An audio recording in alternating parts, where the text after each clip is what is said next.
Hello everyone. Tonight I've prepared a special compilation of trucker stories, all gathered into one soothing episode for you to enjoy.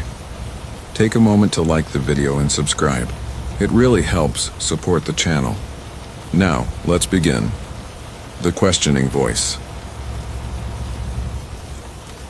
From Marcus Wheeler, the CB radio crackled to life at exactly 2:17 in the morning, cutting through the steady rhythm of my diesel engine and the gentle patter of rain against the windshield of my Peterbilt. I'd been hauling freight across Montana's endless highways for 15 years, and in all that time I'd heard every kind of chatter imaginable on Channel 19. Truckers gossiping about lot lizards, warning each other about smoky bears, sharing coffee shop recommendations, and everything in between. But this voice was different from the moment it first whispered through my speakers. "Can you hear me out there?" it asked, the words floating through the static like smoke through amber light. I glanced at my radio display, noting the signal strength was strong, though no call sign appeared.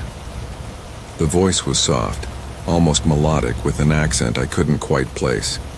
It reminded me of my grandmother's voice, the way she used to speak when she was reading bedtime stories. Gentle and hypnotic. "Yeah, I can hear you," I replied, adjusting my grip on the steering wheel as I navigated a gentle curve through the rolling hills. The landscape outside was a study in black and gray, occasional fence posts and distant farmhouse lights punctuating the monotony. "What's your 20? Do you know where you're going?" the voice responded, ignoring my question entirely. I frowned, reaching down to check my GPS display. The blue line showed my route clearly. Interstate 94 stretching east toward Billings, where I'd deliver my load of agricultural equipment before heading home to my wife Sarah and our 2 kids. Everything was exactly as it should be. Eastbound on 94, about 60 miles west of Billings, I said into the microphone. "You got a handle, driver? Have you ever wondered what happens to the miles you can't remember?" the voice asked, and something about the question made me shift uncomfortably in my seat. The thing was, the voice had a point. Every long-haul trucker knew the feeling of losing time on the road, of suddenly realizing you'd been driving for an hour without consciously remembering the last 50 miles. Highway hypnosis, we called it. Your mind goes on autopilot while your hands and feet do the work they've done thousands of times before. It was normal. Natural even, but something about hearing it put into words made it seem more sinister. "Just road trance," I said, though my voice sounded less confident than I intended. "Happens to all of us." "Does it happen to all of you?" the voice asked. "Or does it happen to you because you let it?" The rain began falling harder, each drop creating crystalline fractals on my windshield before being swept away by the rhythmic dance of my wipers. The headlights of my truck carved twin tunnels through the darkness, illuminating perhaps 100 feet of wet asphalt before everything dissolved into impenetrable night. I realized I couldn't remember the last time I'd seen another vehicle, which was unusual even for this stretch of highway. "Listen, friend," I said, trying to inject some normalcy into my voice. "You got something specific you want to talk about?" "I've got a schedule to keep." "Do schedules matter when time isn't moving the way it should?" the voice replied, and I felt a chill crawl up my spine that had nothing to do with the air conditioning. I looked at my dashboard clock and felt my breath catch in my throat. It still read 2:17. I stared at the digital display, watching the seconds that should have been ticking by, but the numbers remained frozen. My first thought was that the clock had malfunctioned, but then I noticed my fuel gauge hadn't moved either. Neither had my odometer. The needles on my gauges sat in exactly the same positions they'd been in when the voice first spoke. "What the hell?" I muttered, tapping the glass face of my speedometer. The needle showed a steady 65 miles per hour, but something felt wrong about the way the landscape was sliding past my windows. The fence posts seemed to be moving too slowly, as if I were traveling through thick honey rather than air. "Do you see the lights ahead?" the voice asked. And despite everything strange that was happening, I found myself looking up from my instruments to peer through the windshield. There were lights ahead, warm yellow rectangles floating in the darkness like a mirage. As I drew closer, I could make out the familiar shape of a truck stop, its neon signs casting colorful reflections on the wet pavement. The sight should have been comforting, a welcome beacon of civilization in the empty night, but something about it made my skin crawl. The lights seemed too bright, too clean, as if they existed in a different world than the rain and darkness surrounding them. "Are you going to stop?" the voice asked. I hadn't planned to stop. My fuel tank was 3/4 full, and I'd grabbed coffee and a sandwich at the last rest area, but my hands seemed to move independently of my conscious will, guiding the big rig toward the truck stop's entrance. The turn signal clicked rhythmically as I slowed down, the air brakes hissing softly as I prepared to enter the parking lot.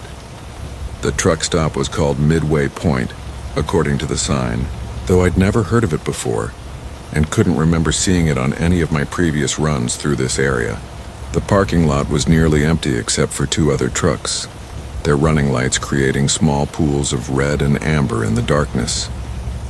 Both vehicles looked old, older than anything I'd seen on the highways in recent years, with the kind of rounded cabs and chrome detailing that went out of style in the 80s.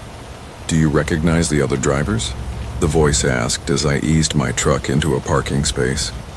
I shut off the engine, and the sudden silence felt oppressive after hours of steady diesel rumble. Through my windshield, I could see into the truck stop's main building where fluorescent lights buzzed over empty aisles and an abandoned checkout counter. There was no sign of the other drivers, no movement at all except for the flicker of a neon coffee cup that seemed to pulse like a heartbeat. "Why are you showing me this?" I asked into the CB microphone, though I wasn't sure why I phrased it as if the voice was somehow responsible for the truck stop's existence. "Am I showing you anything?" the voice replied. "Or are you seeing what you need to see?" I grabbed my jacket from the sleeper berth and climbed down from the cab, my boots splashing in puddles that reflected the neon signs like broken mirrors. The air smelled wrong, not like rain and diesel fuel, but like something old and forgotten, like the basement of a house that had been abandoned for decades. Each step toward the building felt like walking through water, and I noticed that my footprints filled with shadows rather than puddles. The glass doors of the truck stop slid open with a pneumatic sigh, and I stepped into air conditioning that was too cold and light that was too bright. The fluorescent tubes hummed with an electric intensity that made my teeth ache, and every surface seemed to shine with an unnatural cleanliness. The shelves were stocked with products I recognized, but the packaging looked somehow off, as if someone had tried to recreate familiar brands from memory, rather than copying them exactly. "Are you alone in there?" the voice asked, and I realized the CB radio was somehow still transmitting through speakers hidden in the ceiling. I looked around the empty store, noting the way my footsteps echoed despite the carpet and the way the security mirrors in the corners reflected everything except me. Behind the counter, a coffee pot gurgled with fresh brew, steam rising from its carafe like incense, but there was no one to have made it. "Hello?" I called out, my voice disappearing into the fluorescent hum. "Anyone working? Is anyone ever really working?" the voice asked through the speakers. "Or are we all just going through the motions?" I walked toward the coffee machine, noting how each step seemed to take more effort than the last, as if gravity was gradually increasing. The coffee looked perfect, dark and rich, and despite every instinct telling me not to, I found myself pouring a cup. The liquid was exactly the right temperature, exactly the right strength, as if it had been prepared specifically for my preferences. "Do you taste what you expect to taste?" the voice asked. The coffee tasted like memory, like every perfect cup I'd ever had during late-night drives, like comfort and warmth and home. But underneath that familiar flavor was something else, something that tasted like time itself, sweet and bitter and infinite. "What do you want from me?" I asked the empty store. "Do I want anything from you?" the voice replied. "Or do you want something from me?" I set the coffee cup down on the counter, noting how it made no sound when it touched the surface, and backed toward the door. The neon lights seemed to pulse faster now, and I could hear my heartbeat echoing from the speakers along with my breathing. The voice in the mist. From Marcus Chen. The fog rolled in like a living thing that autumn night, thick and purposeful, swallowing the highway mile by mile as I pushed my Peterbilt through the Colorado Rockies. I'd been driving this route for 15 years, knew every curve and grade by heart, but I'd never seen fog quite like this. It didn't drift or creep the way mountain mist usually does. It surged forward in waves, dense as cotton batting, cutting visibility down to maybe 10 feet beyond my headlights. I downshifted as the grade steepened, listening to the familiar rumble of the Detroit diesel beneath the hood. The CB radio crackled with static, other drivers calling out warnings about the weather, their voices growing fainter as I climbed higher into the mountains. The air brakes hissed softly as I took another hairpin turn, my trailer loaded heavy with electronics bound for Denver, the weight making every curve a careful calculation of physics and experience. That's when I first heard it. At first, I thought it was just the wind playing tricks, the way mountain air moves through canyon walls and creates strange acoustics. But as I listened more carefully, keeping my speed steady at 30 miles per hour through the thickening fog, I realized the sound wasn't coming from outside the cab. It was drifting through my slightly cracked window. A voice so faint I had to turn down the radio to make sure I wasn't imagining things. "Stop," it whispered, drawn out and hollow, like someone calling from the bottom of a well. I shook my head, rubbing my eyes with the back of my hand. 22 hours into this run from Portland, maybe I was starting to hear things. The fog grew denser still, my headlights barely penetrating the wall of white that seemed to press against the windshield like searching fingers. The yellow lane markers had long since disappeared, and I was navigating purely by memory and the faint impression of asphalt beneath my tires. The voice came again, clearer this time, seeming to emanate from the fog itself rather than any particular direction. "Stop." The word stretched out, almost musical, but with an undertone that made my skin crawl. It wasn't quite human, though it might have been once. There was something ancient about it, weathered and worn like stone smoothed by centuries of rain. I reached for the CB microphone, keying it up to see if any other drivers were experiencing the same phenomenon. Static answered me, thick and choking, punctuated by what sounded like distant voices speaking in languages I couldn't identify. The fog seemed to pulse around my truck, growing brighter and darker in rhythm with something I couldn't see. And for a moment I wondered if I'd driven into a cloud that was somehow alive. "Eastbound Peterbilt, this is Road Dog, you copy?" I called into the radio but received only more static in response. The isolation pressed down on me like the fog itself, making me acutely aware that I was alone on this mountain road with whatever was speaking from the mist. The voice intensified, no longer a whisper but a clear command that seemed to come from everywhere at once. "Stop," it said, and this time I could hear the desperation beneath the authority, as if whatever was speaking had been trying to warn travelers for longer than I could imagine. My foot instinctively moved toward the brake pedal, but something deeper than logic told me that stopping would be exactly the wrong thing to do. I kept the truck moving, maintaining that steady 30 miles per hour, even as the fog grew so thick I could barely see the hood ornament on my Peterbilt. The voice grew more insistent, joined by others.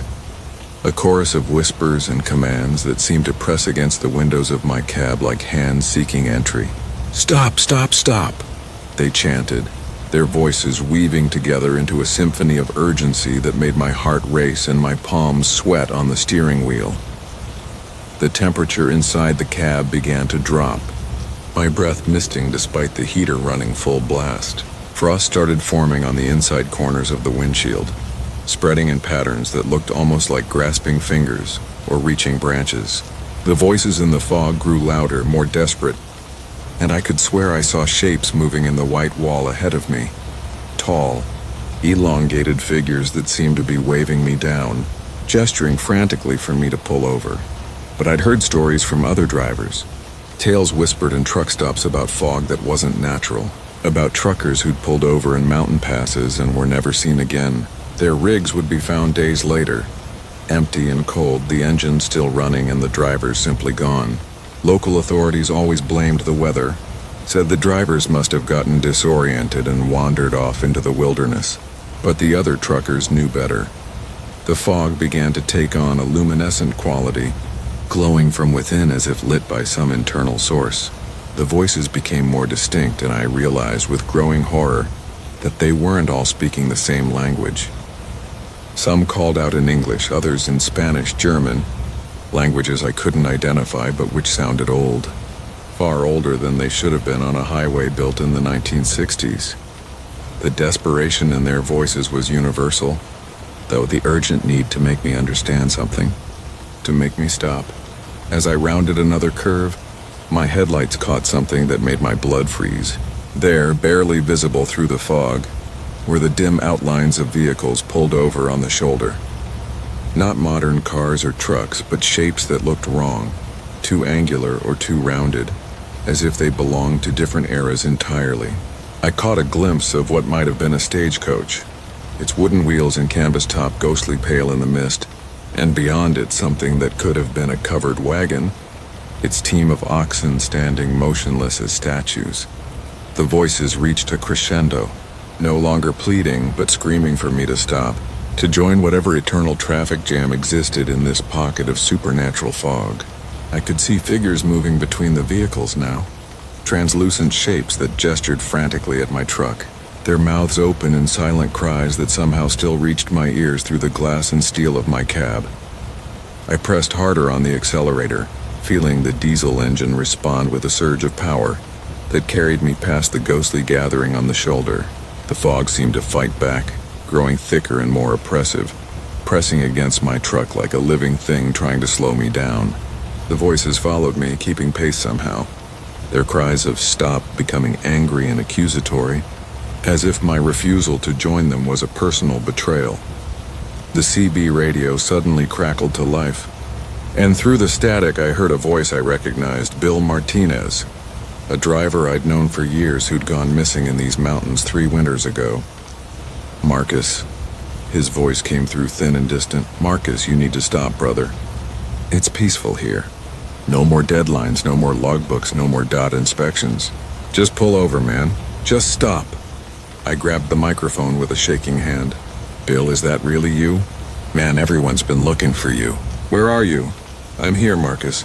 We're all here. Everyone who's ever driven this road. Just stop and you can be with us. No more fighting the fog, no more struggling, just peace." The temptation was almost overwhelming. I was exhausted, had been driving for too many hours, and the fog was so thick I could barely see anything anyway. What would be the harm in pulling over just for a few minutes just to rest? But something in Bill's voice wasn't quite right. A hollow quality that reminded me more of an echo than a living person. Instead of stopping, I shifted down and gave the truck more fuel, feeling it surge forward through the wall of white. The voices rose to a howl of frustration and rage, and for a moment the fog seemed to part like a curtain, revealing the shoulder of the road packed with vehicles from every era of American transportation.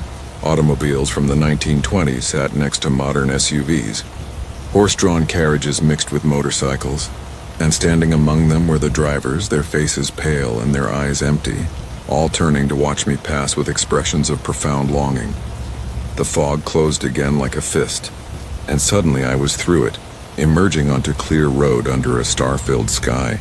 My truck rolled down the other side of the pass, the familiar weight of the trailer reassuring behind me. The CB radio was working normally again, filled with the comfortable chatter of drivers reporting road conditions and sharing coffee recommendations. I pulled into the first truck stop I saw, my hands still shaking as I shut down the engine and sat in the sudden quiet of the cab. Other drivers were inside, drinking coffee and complaining about the weather, but none of them mentioned fog. When I asked about the conditions up on the pass, they looked at me strangely and said it had been a clear night. The lullaby route, from Marcus. The horn on my Kenworth started playing lullabies 3 weeks ago, and I still haven't figured out why. Not the aggressive blast you'd expect from 18 wheels of American steel, but something soft and melodic that drifts across the highway like a gentle breeze through wind chimes. The first time it happened, I was grinding through Nebraska corn country at 2 a.m, fighting to keep my eyes open against the hypnotic rhythm of yellow lines disappearing beneath my hood. I reached for the horn to wake myself up with a good blast, and instead of the familiar honk, this sweet, tinkling melody poured out into the darkness. Brahms' Lullaby. My grandmother used to hum it when I was small and afraid of thunderstorms. The sound was so unexpected, so impossibly gentle coming from my rig, that I nearly jerked the wheel hard enough to jackknife right there on Interstate 80. But the melody worked better than any truck stop coffee ever could, clearing the fog from my brain and settling something restless in my chest that I hadn't even realized was there. At first, I figured it was some kind of electrical problem, maybe crossed wires from the radio or the CB picking up signals from somewhere unexpected. These old trucks develop personality quirks after enough miles, and I've driven enough highways to know that stranger things have happened in the deep hours when the world gets thin around the edges. I pulled into the next truck stop and spent an hour under the hood with a flashlight, tracing every wire I could find connected to the horn system, but everything looked normal. The mechanic on duty just shrugged and said it sounded like a nice problem to have, better than a horn that wouldn't work at all. So I kept driving, hauling loads of furniture from North Carolina to Seattle, Portland to Phoenix, following the endless circuit of American commerce that keeps the wheels of the economy turning. And every time I pressed that horn button expecting the familiar blast, I got that same gentle lullaby instead. After a few days, I stopped trying to fix it and started to appreciate the strangeness of it. Other drivers would look puzzled when they heard it drifting across truck stops or echoing under overpasses, but nobody seemed bothered by the sound. If anything, it seemed to calm people down, the way music can sometimes reach into the deepest parts of us and smooth away the rough edges that the road tends to wear into our souls. But last Tuesday, rolling through the Cascade Mountains with a load of appliances bound for Spokane, something changed. The weather had turned nasty around Snoqualmie Pass, rain coming down in sheets that made my wipers work overtime, just to give me glimpses of the road ahead, the kind of storm that makes you grip the wheel tighter and pray that the other drivers sharing the highway have enough sense to slow down and leave extra space between vehicles. I was climbing a long grade in the right lane, hazards blinking, when I saw headlights gaining on me fast in the left lane. The other truck was pushing hard through conditions that called for caution, spray from its wheels creating a wall of water that blocked my view of anything beyond. As it pulled alongside my cab, I could see it was an older Peterbilt, dark blue or black, hard to tell in the storm, with running lights that flickered irregularly like Christmas lights with loose connections. The driver was just a shadow behind rain-streaked glass, but something about the way the truck moved, too smooth and confident for the dangerous conditions, made me uneasy in a way I couldn't quite name. That's when I heard it, cutting through the sound of rain on my windshield and the steady rhythm of my wipers. Another lullaby, not coming from my horn but drifting across the space between our trucks like a melody carried on the wind. The same gentle, tinkling notes but playing a different song. Rockabye Baby, the tune my mother used to sing when my little sister had trouble sleeping. The sound was impossible, too clear and present to be coming from another truck's horn, too musical and complex to be anything mechanical at all. The Peterbilt held pace with me for what felt like miles, matching my speed exactly as we climbed through the darkness together. Every time I tried to slow down or speed up, it adjusted to stay right there beside me, close enough that I could have rolled down my window and touched its trailer if I'd been foolish enough to try. And that lullaby kept playing, weaving in and out of the storm sounds like a thread of silver running through dark fabric. I reached for my CB to try raising the other driver, but all I got was static mixed with faint traces of music, as if the airwaves themselves had been tuned to some frequency that existed just beyond normal radio. Then I pressed my horn button, not really thinking about it, just needing to make some kind of contact with the other truck. My familiar Brahms lullaby poured out into the storm, and immediately the other melody changed, shifting into harmony with mine. Two trucks, two lullabies, creating a duet that had no business existing on a mountain highway in the middle of a Pacific Northwest downpour. The sound was beautiful and impossible and wrong in ways that made the hair on the back of my neck stand up, despite the warmth in my cab. I tried pressing the horn button again, thinking maybe I could break whatever strange spell had settled over us, but the lullaby just continued, now joined by a third melody coming from somewhere behind us. In my mirrors, barely visible through the rain and spray, I could make out more headlights. Another truck that had appeared as if materializing out of the storm itself. Then a fourth set of lights and a fifth, until there was a whole convoy of trucks climbing the grade together, all of them playing different lullabies that wove together into a symphony that should have been chaos but somehow created perfect, haunting harmony instead. The music surrounded my cab like a cocoon, muffling the sound of the storm and filling the space with melodies that pulled at memories I'd thought were buried decades deep.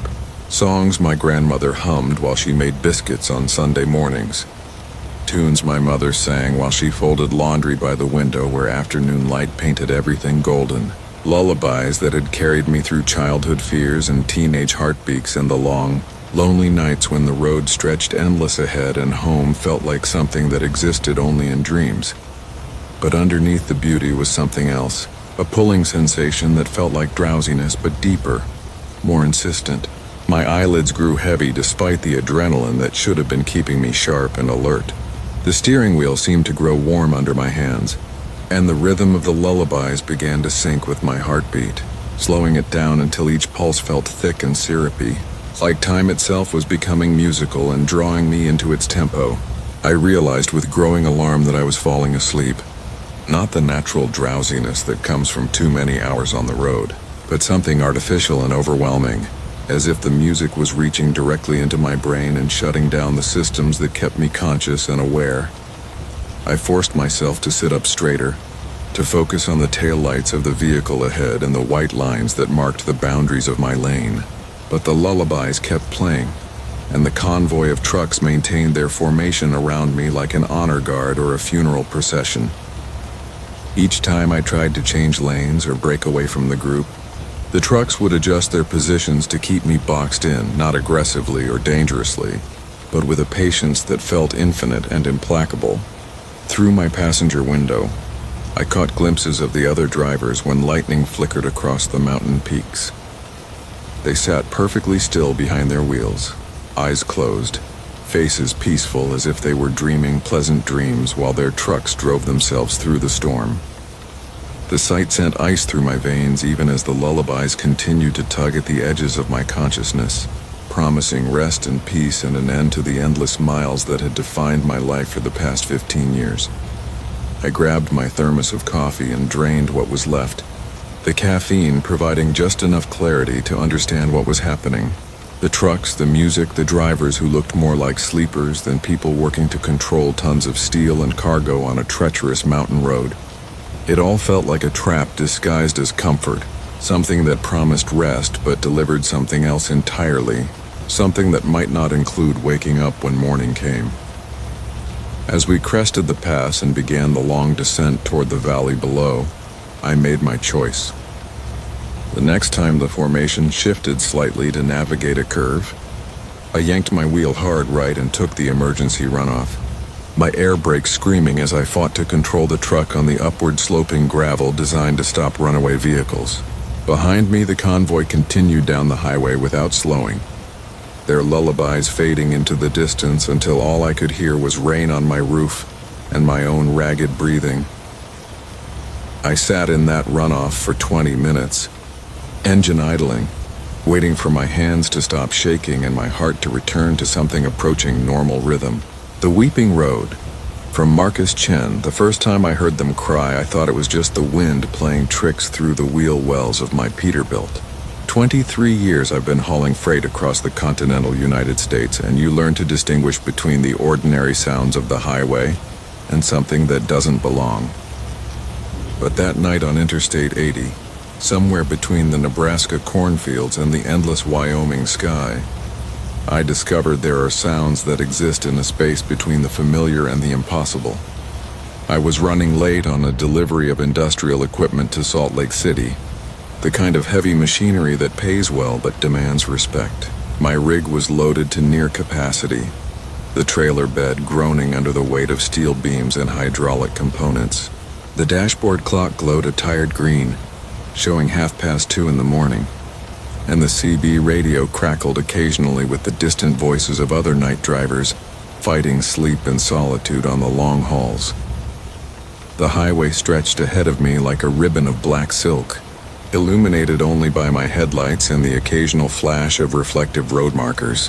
There's something almost hypnotic about driving through the American heartland at this hour, when the world feels emptied of everything except the steady rhythm of diesel engines and the whisper of tires against asphalt. The radio played soft country music, barely audible above the mechanical symphony of my truck, and I found myself settling into that peaceful trance that experienced drivers know well. It started as something so subtle I almost missed it entirely, a sound that seemed to come from beneath me, carried up through the steel frame of my cab. At first, I assumed it was simply the natural flex and stress of the tires under heavy load, but as the miles rolled past, the sound began to take on qualities that made the hair on my arms stand up. There was a rhythmic quality to it, almost like breathing, and underneath that, something that sounded disturbingly like weeping. I pulled over at the next truck stop, a small oasis of fluorescent light and diesel fumes called Prairie Wind Travel Plaza. The parking lot was nearly empty, except for a few other rigs scattered across the asphalt like sleeping giants.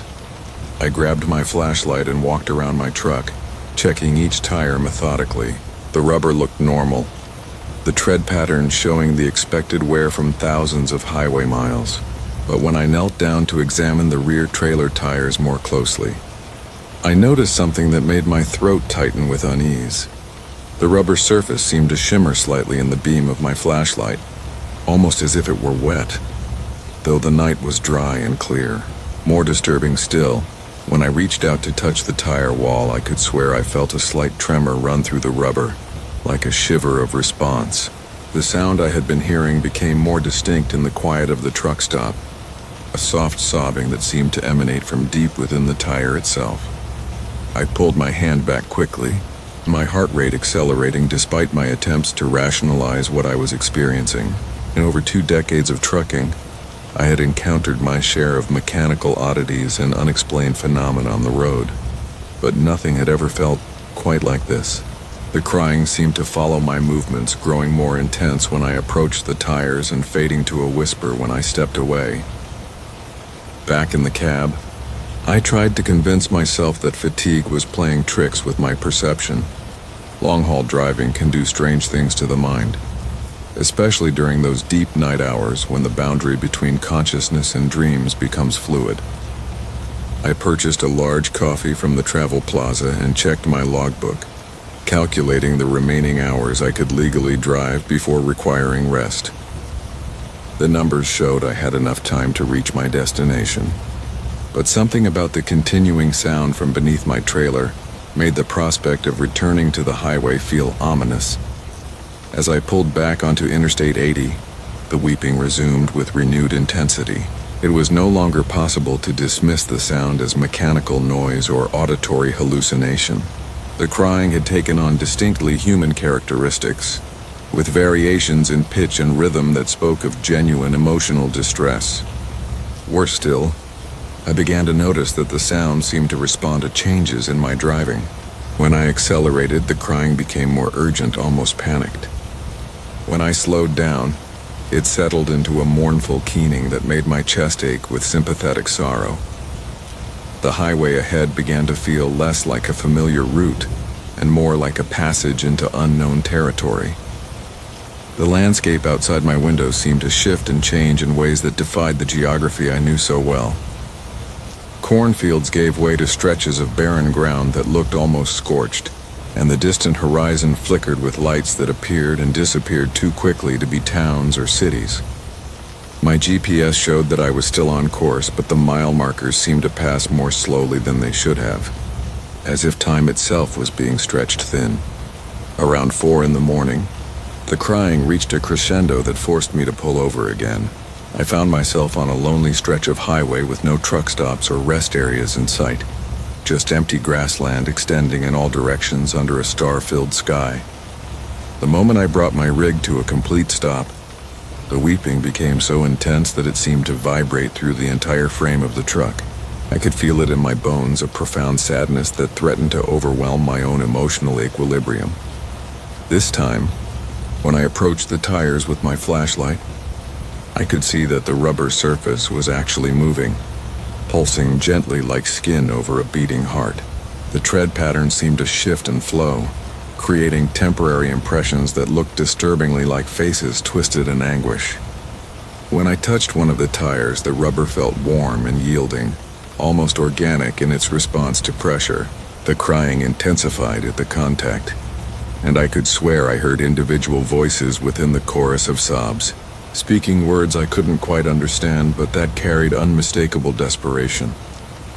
My rational mind struggled to process what I was witnessing, cycling through possible explanations that ranged from hallucination to some kind of bizarre manufacturing defect. But the evidence of my senses was too overwhelming to dismiss. These tires were not simply mechanical components made of rubber and steel belting. They had somehow become vessels for something that experienced pain and sorrow, something that was trying to communicate through the only means available to it. As I stood there in the pre-dawn darkness, surrounded by the sound of weeping tires, I began to feel a presence watching me from the empty landscape. The sensation was subtle at first, like the feeling of being observed from a distance, but it gradually intensified until I was certain that something was approaching through the grassland. I directed my flashlight beam toward the sensation, but the light seemed to be absorbed by the darkness rather than illuminating anything concrete. The crying from the tires suddenly changed pitch, becoming more urgent and warning-like, as if they were trying to alert me to some approaching danger. I trusted their distress and quickly returned to my cab, starting the engine with hands that trembled slightly despite my efforts to remain calm. As I pulled back onto the highway, I caught a glimpse in my side mirrors of shapes moving through the grass behind me, forms that seemed to flow rather than walk, pursuing my truck with unsettling persistence. For the next several hours, I drove through a landscape that felt increasingly surreal. The highway remained familiar in its basic structure, but the world beyond the asphalt seemed to exist in a state of constant flux. Towns that should have been there according to my maps were absent, replaced by empty spaces that felt charged with potential energy. The crying of the tires provided a constant soundtrack to the journey, sometimes soft and mournful, other times rising to peaks of desperation that made my chest tighten with empathetic pain.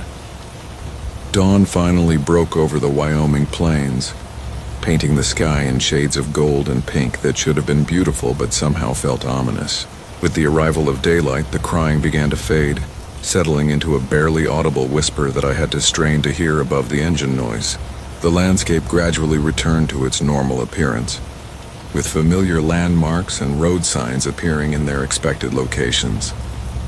I reached Salt Lake City without further incident, delivering my cargo to the designated warehouse with professional efficiency, despite my exhaustion.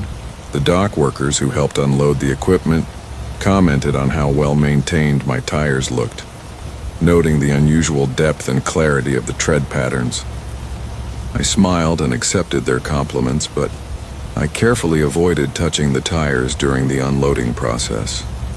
The return journey passed without the crying sounds, and I began to wonder if the entire experience had been some kind of stress-induced hallucination brought on by too many consecutive hours on the road. But late at night, when I'm parked at truck stops across the country, I sometimes press my ear to the ground and listen for sounds that don't belong to the mechanical world of diesel engines and air brakes. And sometimes, just sometimes, I hear them weeping in the distance, calling out across the darkness to drivers who might be willing to listen.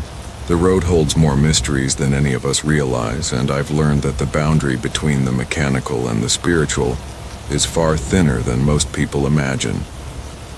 The Passengers I Never Picked Up, from Marcus Delacroix. The thing about driving nights is that your rearview mirror becomes your best friend and your worst enemy all at once. After 18 years hauling freight across the continental highways, I thought I'd seen every trick the darkness could play on a tired mind. But that Tuesday night in October, somewhere between Flagstaff and Bakersfield, my mirror showed me something that still makes my hand shake when I reach for the gear shift. The rain had been coming down in sheets since I'd left the truck stop in Flagstaff, the kind of rain that turns highway asphalt into black glass and makes your headlights seem no stronger than birthday candles. My Kenworth W900 was loaded heavy with furniture bound for Los Angeles, and I was running behind schedule thanks to a 3-hour delay at the loading dock. The windshield wipers beat their hypnotic rhythm, while the diesel engine hummed its familiar lullaby, and I settled into that meditative state that comes with long stretches of empty highway. The CB radio crackled occasionally with distant chatter from other drivers, their voices floating through the static like ghost signals from another dimension. I had the heater running just enough to keep the windows from fogging, and the soft glow of my dashboard instruments painted everything in shades of green and amber. The world outside existed only as far as my headlight beams could reach. Beyond that was just an endless void of rain and darkness. It was around 2:30 in the morning when I first noticed something odd in my rearview mirror. At first I thought it was just fatigue playing tricks on me, the way shadows can seem to move when your eyes are tired. But as I adjusted the mirror to get a better view of the trailer behind me, I could swear I saw a face looking back at me from the sleeper berth. Not my own face, which should have been the only reflection possible, but someone else's face entirely. I reached up and flicked on the sleeper cab light, twisting around to look directly into the small compartment behind my seat. Empty, of course. Just the narrow bunk with its rumpled blankets, the small refrigerator humming quietly, and my duffel bag tucked into the corner where I'd left it. I turned back to face the road and glanced again at the rearview mirror. My own familiar features stared back at me, weathered and tired, but undeniably my own. The rain continued its relentless assault on the windshield, and I convinced myself that what I'd seen was nothing more than a trick of the lighting combined with road fatigue. But as the miles rolled by, I found myself checking that mirror more and more frequently, my eyes drawn to it like a magnet. Each time I looked, I expected to see that strange face again, but there was only my own reflection staring back with increasingly hollow eyes. By the time I reached the long descent into the San Fernando Valley, the rain had begun to ease, though the roadway remained slick and treacherous. The few scattered lights of late-night establishments created pools of yellow and red that reflected off the wet asphalt like watercolor paint. It was during one of these moments, as I passed under a streetlight at a lonely truck stop, that I saw the face again in my rearview mirror. This time it was unmistakably clear and definitely not my own. The face belonged to a middle-aged woman with kind eyes and graying hair pulled back in a simple ponytail. She looked tired, the way passengers look during long bus rides, and for just a moment she seemed to be looking right at me with an expression of patient expectation. When I blinked hard and looked again, she was gone, replaced once more by my own confused reflection. I pulled into the truck stop and parked under one of the bright overhead lights, my hands trembling slightly as I set the air brake. The diesel engine ticked and cooled while I sat there trying to make sense of what I'd seen. I climbed back into the sleeper berth and searched every inch of the small space, looking for anything that might explain the reflection. There was nothing unusual, nothing that could have created the optical illusion of another person's face in my mirror. Back in the driver's seat, I adjusted the rearview mirror carefully, angling it to show different parts of the sleeper berth. That's when I saw him. An elderly man in a worn flannel shirt, his weathered hands folded in his lap as if he were waiting patiently for something. He had the resigned look of someone who'd been traveling for a very long time. Just like the woman, he seemed to be aware of my presence, his eyes meeting mine in the reflection with a gentle nod before fading away. I started the engine and pulled back onto the highway, my heart hammering against my ribs. The logical part of my mind insisted that fatigue and stress were causing hallucinations, but the images had been so clear, so detailed, so undeniably real. These weren't the vague shapes and shadows that tired minds conjure up. These were specific people with distinct faces and expressions, people who seemed to have their own awareness and purpose. As I drove through the night, more faces appeared in the mirror. A teenage boy with a backpack clutched to his chest, an elderly woman with a floral scarf tied under her chin, a man in a business suit who kept checking his watch with growing impatience. They appeared one at a time, never together, each one gazing at me with that same patient expectation before fading back into the ordinary reflection of my empty sleeper berth. The strangest part wasn't just seeing them. It was the feeling that accompanied each appearance, a sense of profound sadness, of journeys interrupted and destinations never reached. These weren't threatening presences or malevolent spirits trying to frighten me. They felt more like lost travelers, people waiting for rides that would never come, searching for drivers who could take them to places I couldn't begin to imagine. By the time I reached the outskirts of Los Angeles, dawn was beginning to creep over the eastern mountains, painting the sky in shades of gray and pink. The faces had stopped appearing as the darkness lifted, and I began to wonder if the approaching daylight had banished whatever strange phenomenon had been occurring. But as I navigated the increasingly busy morning traffic, I caught one final glimpse in the rearview mirror that made my blood freeze. There, reflected in the mirror but clearly sitting in the passenger seat beside me, was a figure I recognized immediately. It was Harold Jessup, a driver I'd known for years who had died in a jackknife accident outside of Phoenix just 3 months earlier. He looked exactly as he had in life, complete with his lucky baseball cap and the thermos of coffee he always carried. But his eyes held a knowledge that the living Harold had never possessed, and when he turned to look directly at me, his mouth formed words I couldn't hear but somehow understood. He was telling me that the highway collects its own, that some journeys never truly end, and that the road has passengers we can't see but who ride with us nonetheless. He smiled then, the same gentle smile Harold had always worn when sharing stories at truck stops, and pointed ahead to where my exit was approaching. Then he was gone, leaving only the morning sunlight streaming through the passenger window and the sound of my own ragged breathing. I delivered my load to the warehouse in Los Angeles without incident, signed the paperwork with hands that had finally stopped shaking, and found a motel for the day's rest. But that evening, as I prepared for the return journey, I took a long look at my rearview mirror before starting the engine. The reflection showed only my own face and the empty road behind me, but I knew that somewhere in the darkness ahead, other faces were waiting to appear. Now, months later, I've learned to accept my unusual passengers. They appear less frequently, but they still come, especially on rainy nights when the highway is empty and the world feels thin between what is and what might be. I've never felt threatened by them, only saddened by their obvious longing and the realization that some roads lead to destinations that exist beyond any map. Sometimes I wonder if other drivers see the same faces in their mirrors. If the highway is full of invisible passengers riding in trucks and cars across the country, forever searching for whatever final destination awaits them. And sometimes in the early morning hours when fatigue makes the mind susceptible to strange thoughts, I wonder if someday I'll become one of those faces myself, appearing in some other driver's mirror with that same patient expression, waiting for a ride to wherever it is that the highway ultimately leads those who have given their lives to its endless miles. The road goes on forever, they say, and now I know that for some of us, that's not just a figure of speech. The mirror that wept. From Marcus, the first time I noticed the rearview mirror dripping, I figured it was just condensation from the storm outside. Been driving these midnight runs for Consolidated Freight for near on 15 years, and you see all manner of strange things when you're hauling through the back roads of Montana at 3 in the morning. The rain was coming down in sheets that night, hammering my windshield like angry fists, and the humidity inside the cab was thick enough to cut with a knife.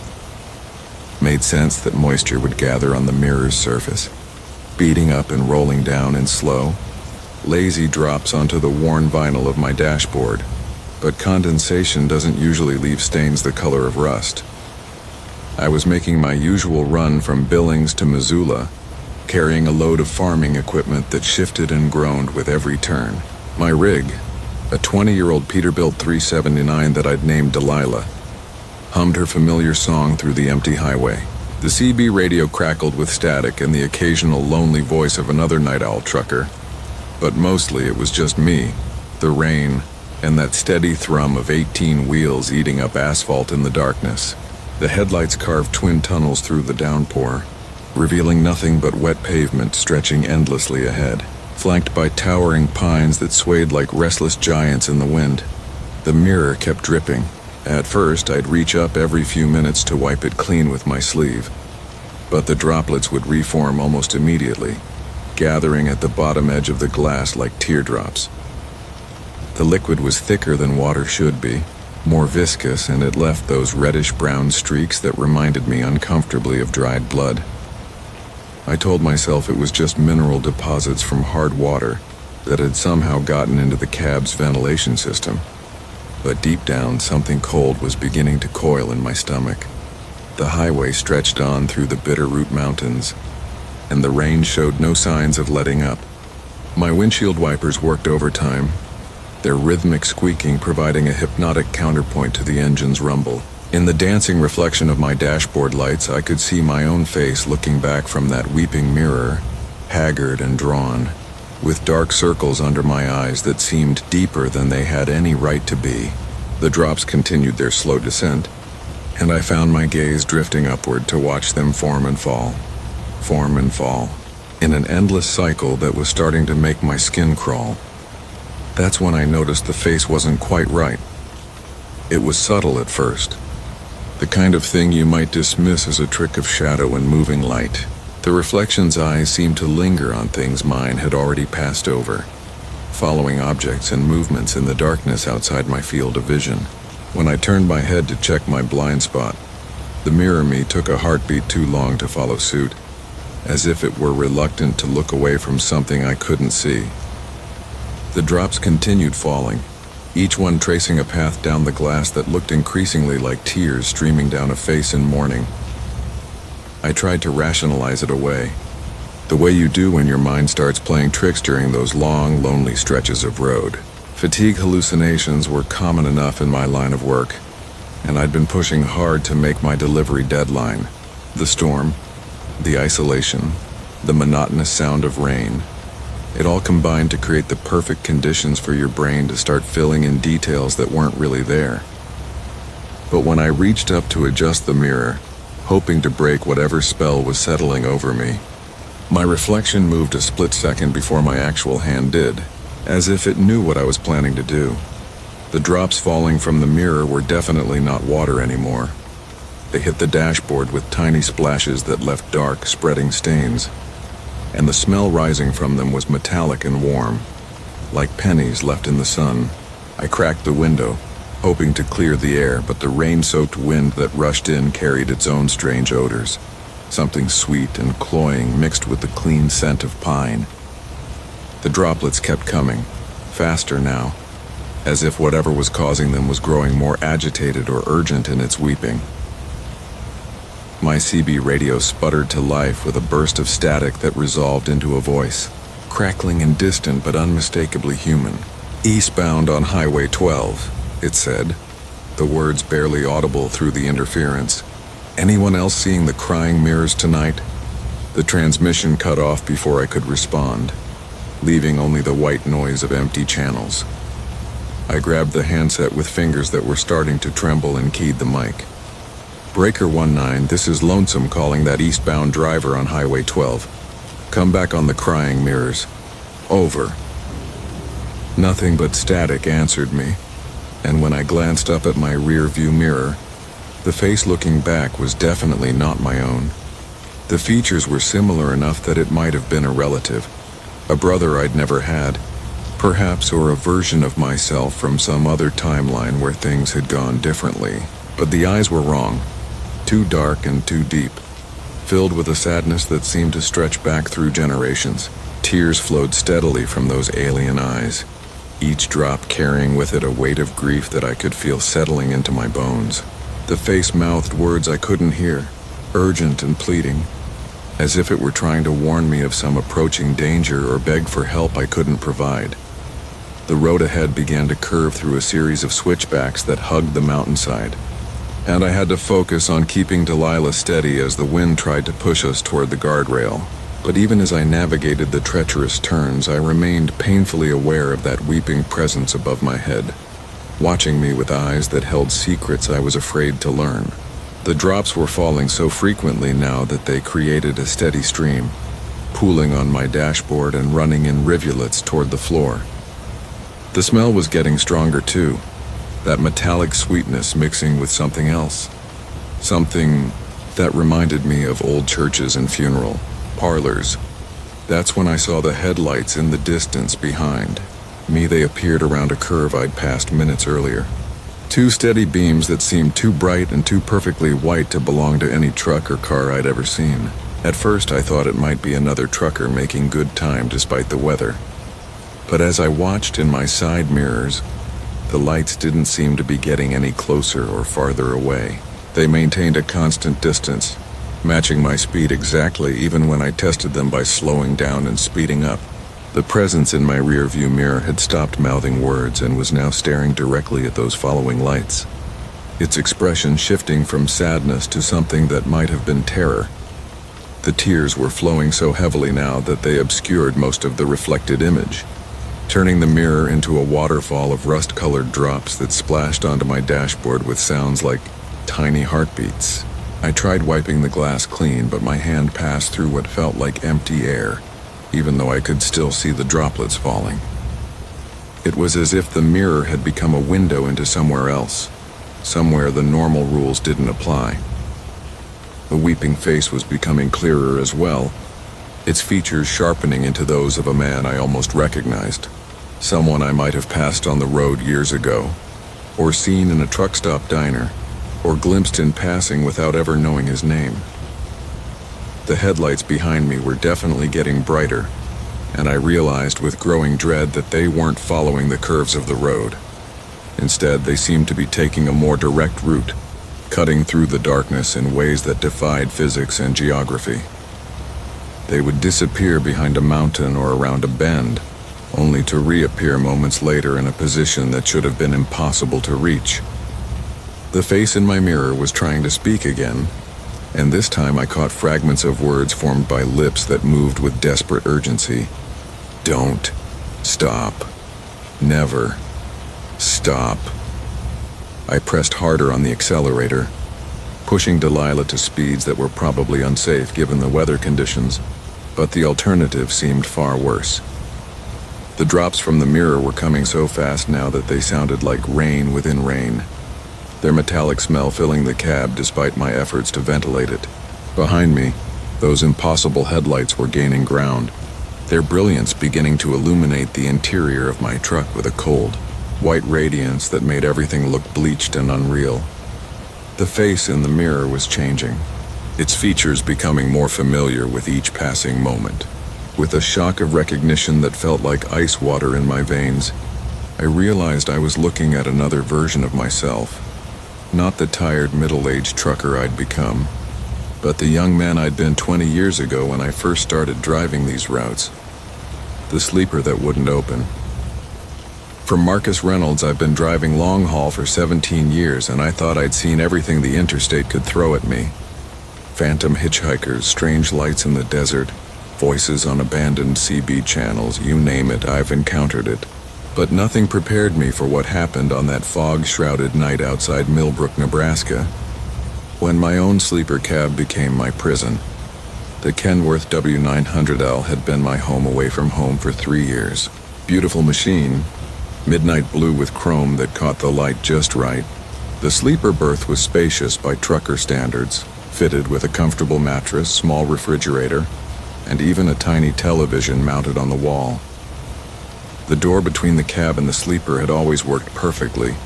Smooth sliding action, reliable latch, never gave me a moment's trouble. That's why what happened still haunts me every time I close my eyes. The evening started ordinary enough.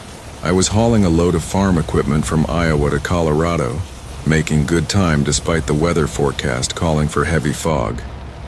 The CB chatter was light, just the usual complaints about dot inspections and diesel prices. As darkness settled over the cornfields, that fog rolled in thick as cotton, reducing visibility to maybe 30 feet. I had to slow down considerably, my headlights barely penetrating the gray wall that seemed to swallow the highway whole. By 11:30, I was exhausted from straining to see the road markers.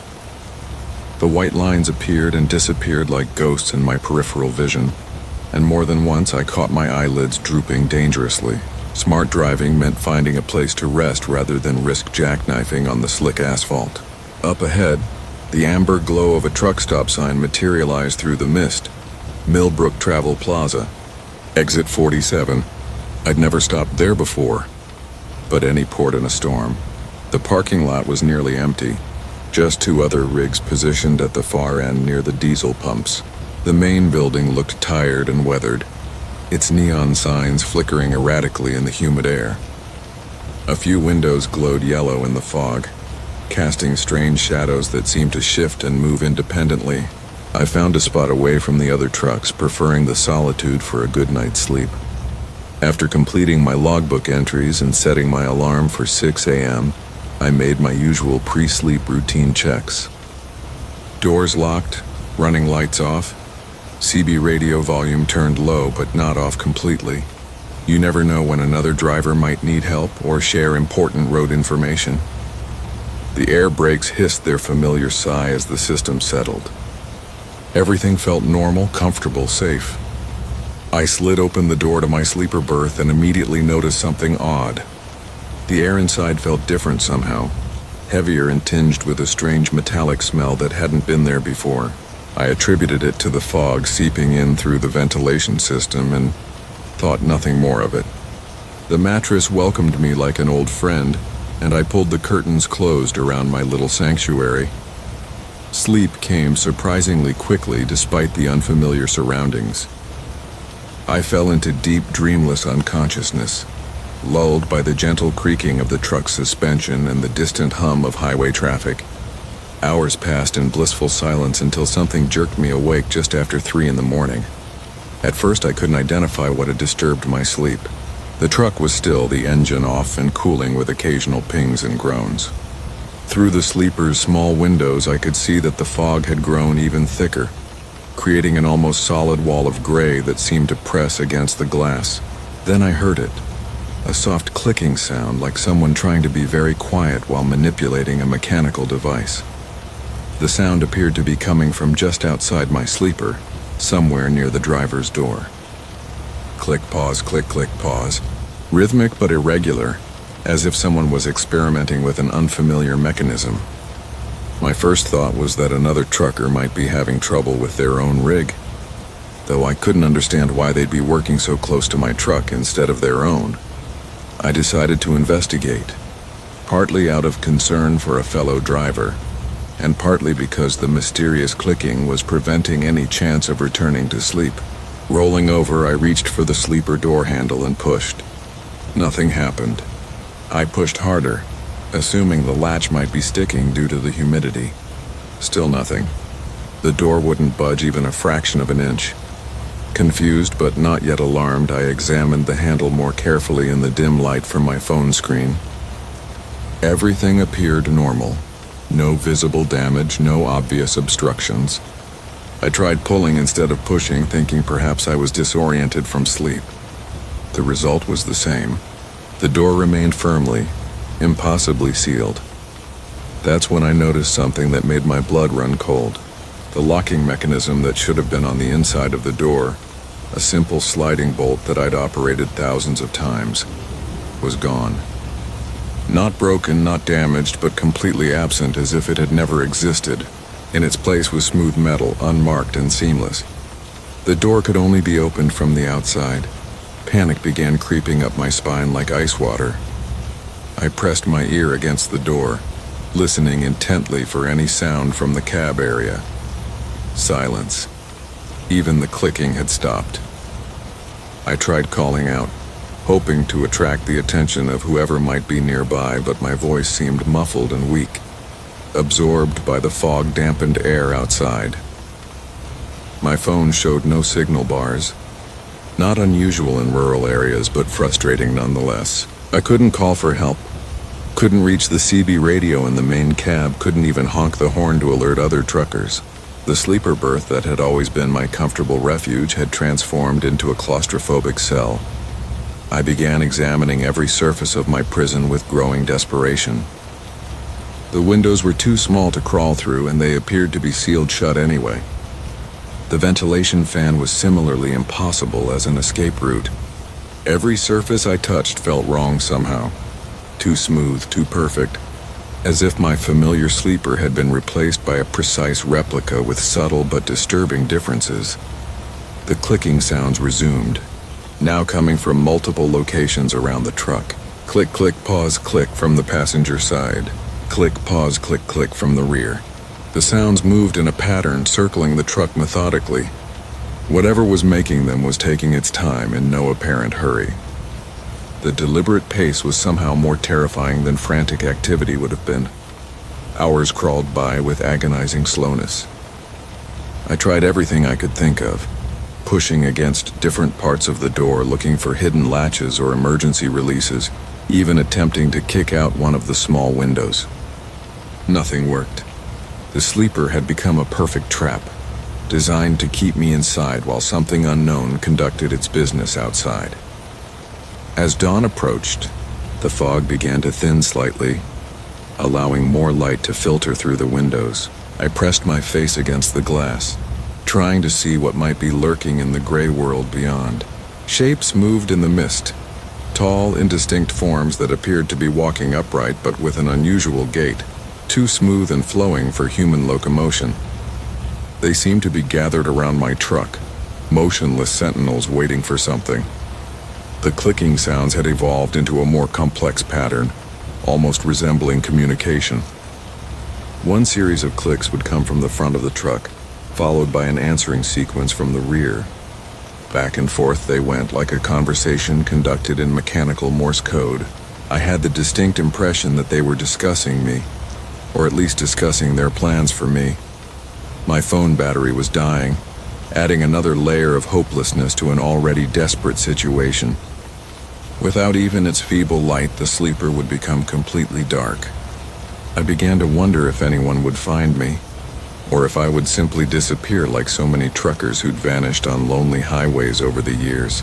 Missing person reports filed, trucks found empty, drivers never seen again. Just as true despair was setting in, I heard the distant rumble of a diesel engine approaching through the fog. Another truck was entering the rest area, its headlights cutting weak beams through the gray murk. The clicking sounds stopped immediately, as if their makers had suddenly become aware of the newcomer and needed to remain hidden.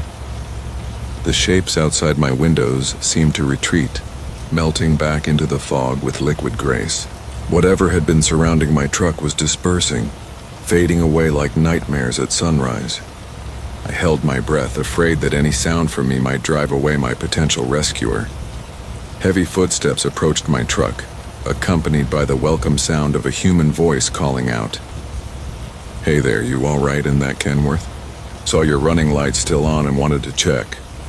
The accent was distinctly Midwestern, warm and concerned. I'd never been happier to hear another human being in my entire life. The glove box with an echo. From Marcus Wheeler. The thing about driving long haul is that you get to know every sound your truck makes, every rattle and hum, every whistle of wind through a slightly loose window seal. My Peterbilt 379 had been my home for 7 years, and I could tell you the difference between the normal tick of cooling metal and the particular groan the cab made when the temperature dropped below freezing. So when I first heard that echo coming from my glove box on a lonely stretch of I-80 through Nevada, I knew something wasn't right. It started small, the way these things always do. I was reaching for my logbook around 2 in the morning. Nothing but sagebrush and stars on either side of the highway, when I noticed that the click of the glove box latch seemed to hang in the air just a fraction longer than it should have. Not much, mind you. Just enough to make me pause with my hand on the handle and listen to the familiar drone of my engine, the steady rhythm of tires on asphalt. Everything else sounded normal, so I shrugged it off and pulled out my logbook, made my entry, and got back on the road. The next night, hauling electronics from Reno to Denver, I stopped at a truck stop outside of Elko for coffee and a stretch. The fluorescent lights buzzed overhead, casting everything in that sickly blue-white glow that makes even healthy folks look like they're dying. When I climbed back into the cab, I needed my reading glasses from the glove box to check my route map. That click again, hanging in the air like an afterthought, but this time followed by something else. A whisper of sound so faint I almost convinced myself it was just the settling of plastic in the cold night air. By the third night, crossing into Utah with a load of produce that needed to stay cold, I was paying attention. The echo was definitely there, a hollow repetition of whatever sound I made when I opened that glove box. Click, click instead of just click. But it wasn't quite a perfect echo either. There was something off about the timing, like it was coming from somewhere deeper than the small compartment should allow. I started opening it more often, testing it, trying to figure out what was causing the strange acoustics. The glove box itself looked normal enough. Standard issue compartment, maybe 18 inches wide and 8 deep, filled with the usual collection of paperwork, pens, a flashlight, some antacid tablets. I knocked on the back wall and it sounded solid. No hollow spaces behind it that might explain the echo. I even pulled everything out and shined my flashlight around, looking for cracks or holes. But the beige plastic interior was smooth and unbroken. It was somewhere outside Salt Lake City, with snow starting to dust the windshield and the heater running steady, that I first heard the voice. I had opened the glove box to grab some more antacids, my stomach churning from too much truck stop coffee and not enough real food, when the echo came back different. Instead of just repeating the click of the latch, it carried something else. A sigh, soft and distant, like someone breathing out in a place with too much space around them. I sat there in the driver's seat, engine idling, wipers clearing away the sparse snowflakes, and opened the glove box again. Click, and then a moment later that sigh. Definitely human, definitely not coming from my own throat. My hands were steady on the handle, but my heart was picking up pace. That familiar tightness in my chest that comes when your brain is trying to process something it doesn't want to accept. The logical part of my mind started working overtime, offering explanations. Maybe there was some kind of acoustic quirk in the cab's construction, some resonance chamber I didn't know about. Maybe the sound was coming from outside, another truck's air brakes or the wind through power lines, and I was just associating it with the glove box by coincidence. But even as I thought these things, I knew they weren't true. The sound was coming from inside that compartment, from a space that should have been too small to produce that kind of hollow, distant quality. Over the next few days, crossing through Colorado and into Kansas, the voices became clearer. Not voices plural. Sometimes it was that same sighing sound, but other times I caught fragments of words. Cold, I heard once, clear as day, but whispered like a secret. Another time, dark and what might have been help, though I couldn't be sure. Each time I opened the glove box, the echo brought something different. Always faint, always distant, but unmistakably human. I started keeping the glove box closed, using the pockets in my door for the things I needed regularly, but that only made it worse. Now I found myself staring at that handle, wondering what I would hear if I opened it, wondering who those voices belonged to and why they seemed to be trying to tell me something. The not knowing became worse than the knowing, if you understand what I mean. Somewhere in Missouri, with rain drumming on the roof and my wipers working overtime against a spring storm, I decided to try talking back. I felt foolish doing it, but I opened the glove box and said, "Hello?" into the small space. The echo came back wrong. carrying my greeting but also something else underneath it, like multiple voices trying to answer all at once. The sound was layered, confused, desperate in a way that made my skin crawl. I tried again, asking, "Who are you?" And this time the echo was clearer. Multiple voices, definitely, but all saying the same thing. "Drivers," they whispered back. "Drivers like you." The rain was coming down harder now, and I had to pull over at the next rest stop, my hands shaking too much to keep the truck steady on the road. I sat in the parking lot with the engine running and the defroster working against the fogged windows, staring at that glove box handle like it was a loaded gun. Everything in me wanted to open it again, to ask more questions, to try to understand what was happening. But a deeper instinct, the same one that had kept me safe through 7 years of highway driving, told me to leave it alone. I couldn't, though. The need to know was too strong, and the voices had been so clear, so human. I opened it once more and asked, "What do you want?" The echo that came back was louder this time, urgent, carrying words that tumbled over each other in their hurry to be heard. I caught fragments about being lost, about roads that don't end, about trying to get home. And underneath it all, a warning that made my blood run cold. "Don't listen too long," one voice said, clearer than the others. "Don't let it take you too." I slammed the glove box shut so hard the whole dash rattled, and for a moment there was blessed silence except for the rain and the idle of my engine. But then the echo came anyway, even with the compartment closed, carrying that last warning repeated over and over, fainter each time until it faded into the white noise of the storm. I drove straight through to my destination after that. No more stops than absolutely necessary. No more opening of that glove box, but I could feel it there like a presence in the cab with me. Sometimes I caught myself leaning away from it, as if whatever was inside might reach out and grab me.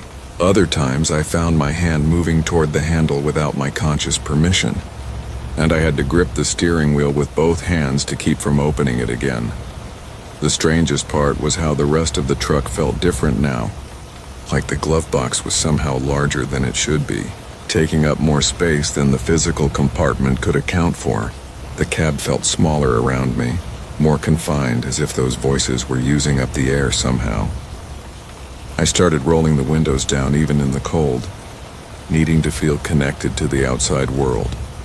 When I finally reached my destination and backed up to the loading dock, I sat in the cab for a long time before getting out. The silence felt wrong now, too empty after days of listening for those whispered voices.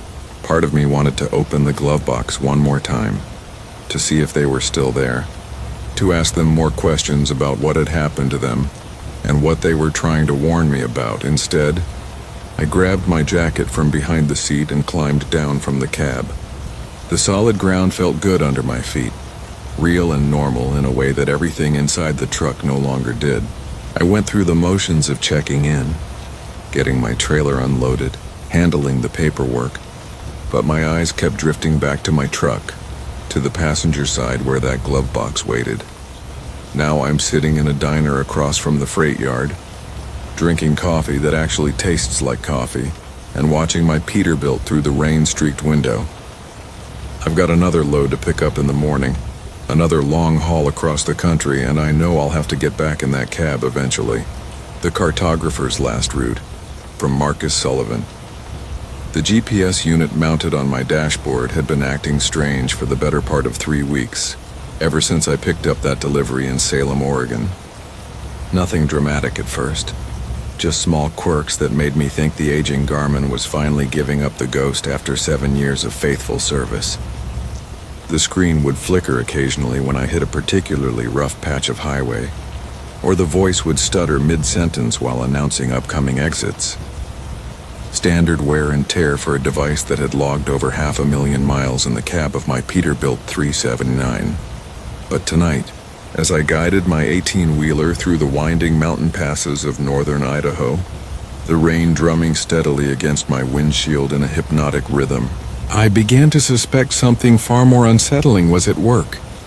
The gentle hum of the Caterpillar engine beneath me provided its usual comfort, a mechanical lullaby that had soothed me through countless lonely nights on the road. Yet even that familiar sound couldn't shake the growing unease that had settled in my chest like a cold stone. It started when I noticed the GPS displaying roads that shouldn't exist.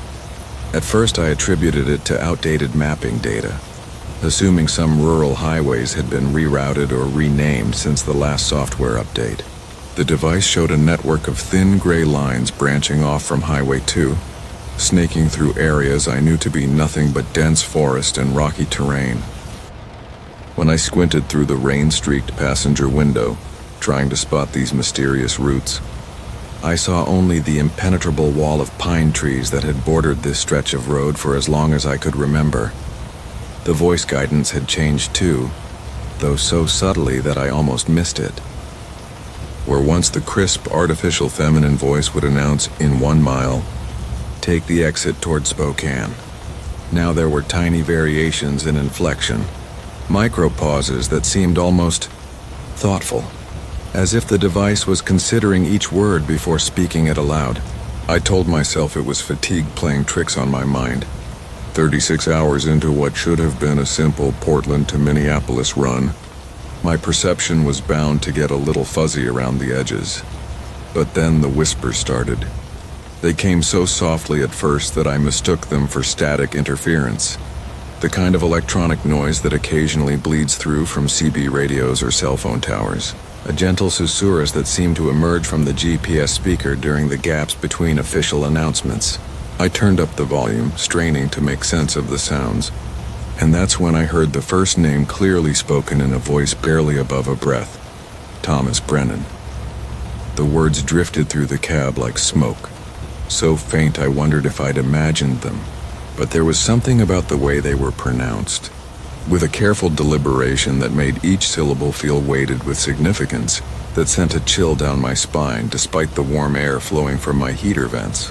I glanced at the GPS screen and saw nothing unusual, just the familiar blue arrow representing my truck crawling along the highlighted route. 20 minutes passed in relative quiet, with only the steady percussion of raindrops and the reassuring rumble of the engine to keep me company. I'd almost convinced myself that fatigue was indeed the culprit when the device spoke again. This time loud enough to make me certain I wasn't hallucinating. Margaret Chen.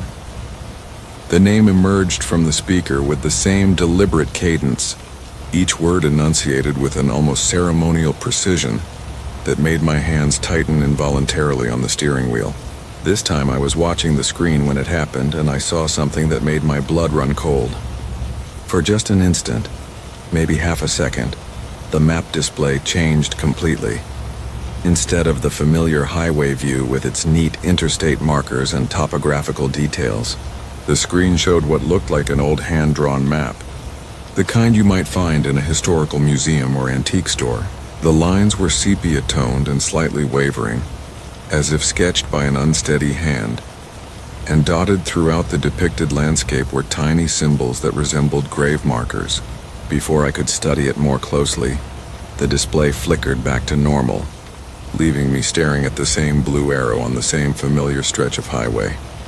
I pulled over at the next truck stop, a weathered facility with half its neon sign dark and a parking lot that had seen better decades. The rain had intensified to a proper deluge, turning the asphalt into a mirror that reflected the few working lights in fractured dancing patterns. I needed coffee, needed to stretch my legs, needed to convince myself that what I was experiencing had a rational explanation rooted in exhaustion and too many energy drinks. But when I climbed back into the cab 30 minutes later, warming my hands around a styrofoam cup of truck stop coffee that tasted like it had been brewing since the Clinton administration, the GPS was displaying that strange antique map again. This time it remained visible long enough for me to study the details, and what I saw made me wish I hadn't looked so closely. The map appeared to cover the same general area I was traveling through, but depicted as it might have looked a century or more ago. Where Highway 2 should have been, there was only a thin dirt track winding between hand-drawn mountains and forests. Scattered across the landscape were dozens of small crosses, each one accompanied by tiny, barely legible text. I leaned closer, squinting at the archaic script, and felt my heart skip when I realized what I was reading. Names, hundreds of them, written in faded ink beside those miniature grave markers. Thomas Brennan was there, near what would have been my current location. Margaret Chen appeared several miles to the east along what the modern map would show as a stretch of empty wilderness. But these weren't the only names, not by a long shot. The entire map was covered with them. A sprawling catalog of the dead that stretched from one edge of the display to the other. As I stared in growing horror, the GPS began to whisper again, but now I could hear multiple voices overlapping in a soft, ghostly chorus. Name after name drifted through the speaker, each one pronounced with that same careful reverence I'd noticed before. James Morrison, Sarah Elizabeth Vance, William David Hutchins. The litany continued as the rain intensified outside, each whispered name accompanied by the gentle glow of a corresponding marker on the impossible map. I fumbled for the device's power button, desperate to shut off this supernatural roll call, but my fingers found only smooth plastic where the controls should have been. The GPS unit had changed, its familiar modern design replaced by something that looked far older, crafted from what appeared to be tarnished brass and fitted with a screen that resembled aged parchment, more than liquid crystal display. The whispers grew louder, more insistent, and I realized with mounting terror that they weren't coming from the device anymore. They filled the entire cab of my truck, seeming to emanate from the walls, the ceiling, the very air itself. Voices of the dead calling out their own names in an endless, mournful procession that made my skin crawl and my hands shake as I fought to restart the engine. The Peterbilt roared to life just as a new voice joined the chorus, one that spoke a name I recognized with soul-crushing certainty. Marcus Sullivan. My own name whispered with the same reverent finality as all the others, hung in the air like a death sentence as I saw a new marker appear on the map, positioned exactly where my truck sat in the flooding parking lot. I slammed the transmission into gear and floored the accelerator, sending the big rig lurching forward through the storm with a desperation I'd never felt in 20 years of long-haul driving. The GPS continued its spectral census as I pushed the truck harder than I ever had before, the speedometer climbing past 80 as I raced through the night with 18 wheels barely maintaining their grip on the rain-slicked asphalt. Behind me, in the rapidly shrinking circle of my mirrors, I saw lights beginning to appear along the roadside. Not the harsh illumination of modern street lamps or the warm glow of house windows, but the soft, flickering radiance of what looked like candles or oil lamps. They lined the highway like a funeral procession, stretching back as far as I could see, and I knew without looking that each light marked the location of one of the names whispered by my impossible navigation device. I drove through the night and into the gray dawn, the rain finally tapering off as I crossed the Montana border with my fuel gauge hovering near empty, and my nerves stretched to the breaking point. Somewhere around sunrise, the whispers faded and the GPS screen flickered back to its normal display, showing nothing more threatening than upcoming rest stops and fuel stations. But I can still feel them watching from the device mounted on my dashboard. All those voices waiting patiently behind the familiar interface. Sometimes, late at night when the highway stretches empty before me and the engine's rhythm lulls my guard down, I hear them stirring restlessly in their electronic purgatory. The circle home, from Marcus. The engine of my Peterbilt 379 hummed its familiar lullaby as I pulled away from the truck stop in Cedar Rapids, the digital clock casting green light across my weathered hands at 11:47 p.m. 23 years I'd been running freight across the Midwest, and I knew every mile marker, every exit, every patch of cracked asphalt between here and Chicago, like the lines on my palms. The load was simple enough. Electronics bound for a warehouse on the south side. Nothing that couldn't wait until morning. But the dispatcher had marked it urgent, and the pay was too good to pass up. Rain began to speckle my windshield as I merged onto Interstate 80. The wipers sweeping away the October drizzle in steady, hypnotic arcs. The radio crackled with the late-night chatter of fellow drivers, their voices floating through the static like ghosts in the darkness. I kept the volume low, preferring the steady thrum of 18 wheels against wet pavement and the occasional rumble of thunder rolling across the Iowa plains. The highway stretched ahead in ribbons of yellow light, broken only by the occasional glare of oncoming headlights that bloomed and faded like dying stars. I'd driven this route countless times, could probably navigate it blindfolded, but tonight something felt different. The darkness seemed thicker somehow, pressing against my windows with an almost physical weight. Mile marker 237 slipped past, then 238, each one counting down the distance to my destination. But as I rounded a gentle curve that should have brought me to the junction with Route 21, I found myself staring at mile marker 237 again. The green sign glowed in my headlights exactly as it had moments before, down to the small dent in the lower right corner that I'd noticed on hundreds of previous runs.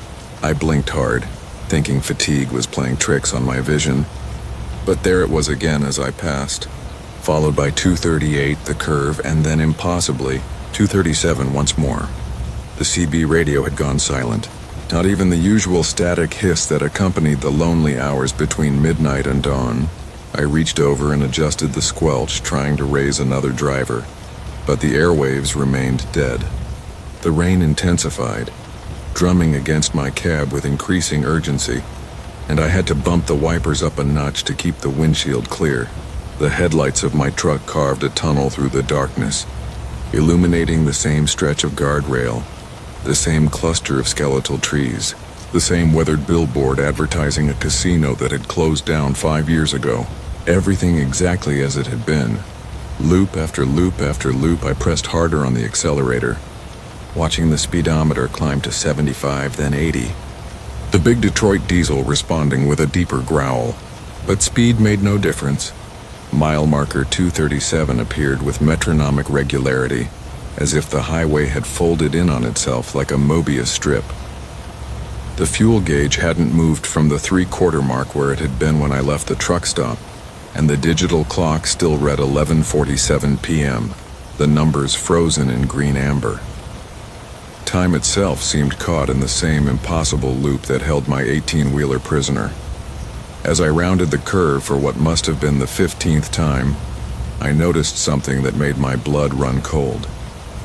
There, set back from the highway behind a screen of orange construction barriers, stood a small house that definitely hadn't been there before. The white clapboard siding glowed ghostly pale in the sweep of my headlights, and yellow light spilled from 2 front windows like butter melting in the darkness.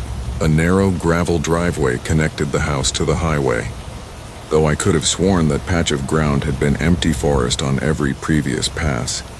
The house looked familiar in a way that made my chest tighten with recognition.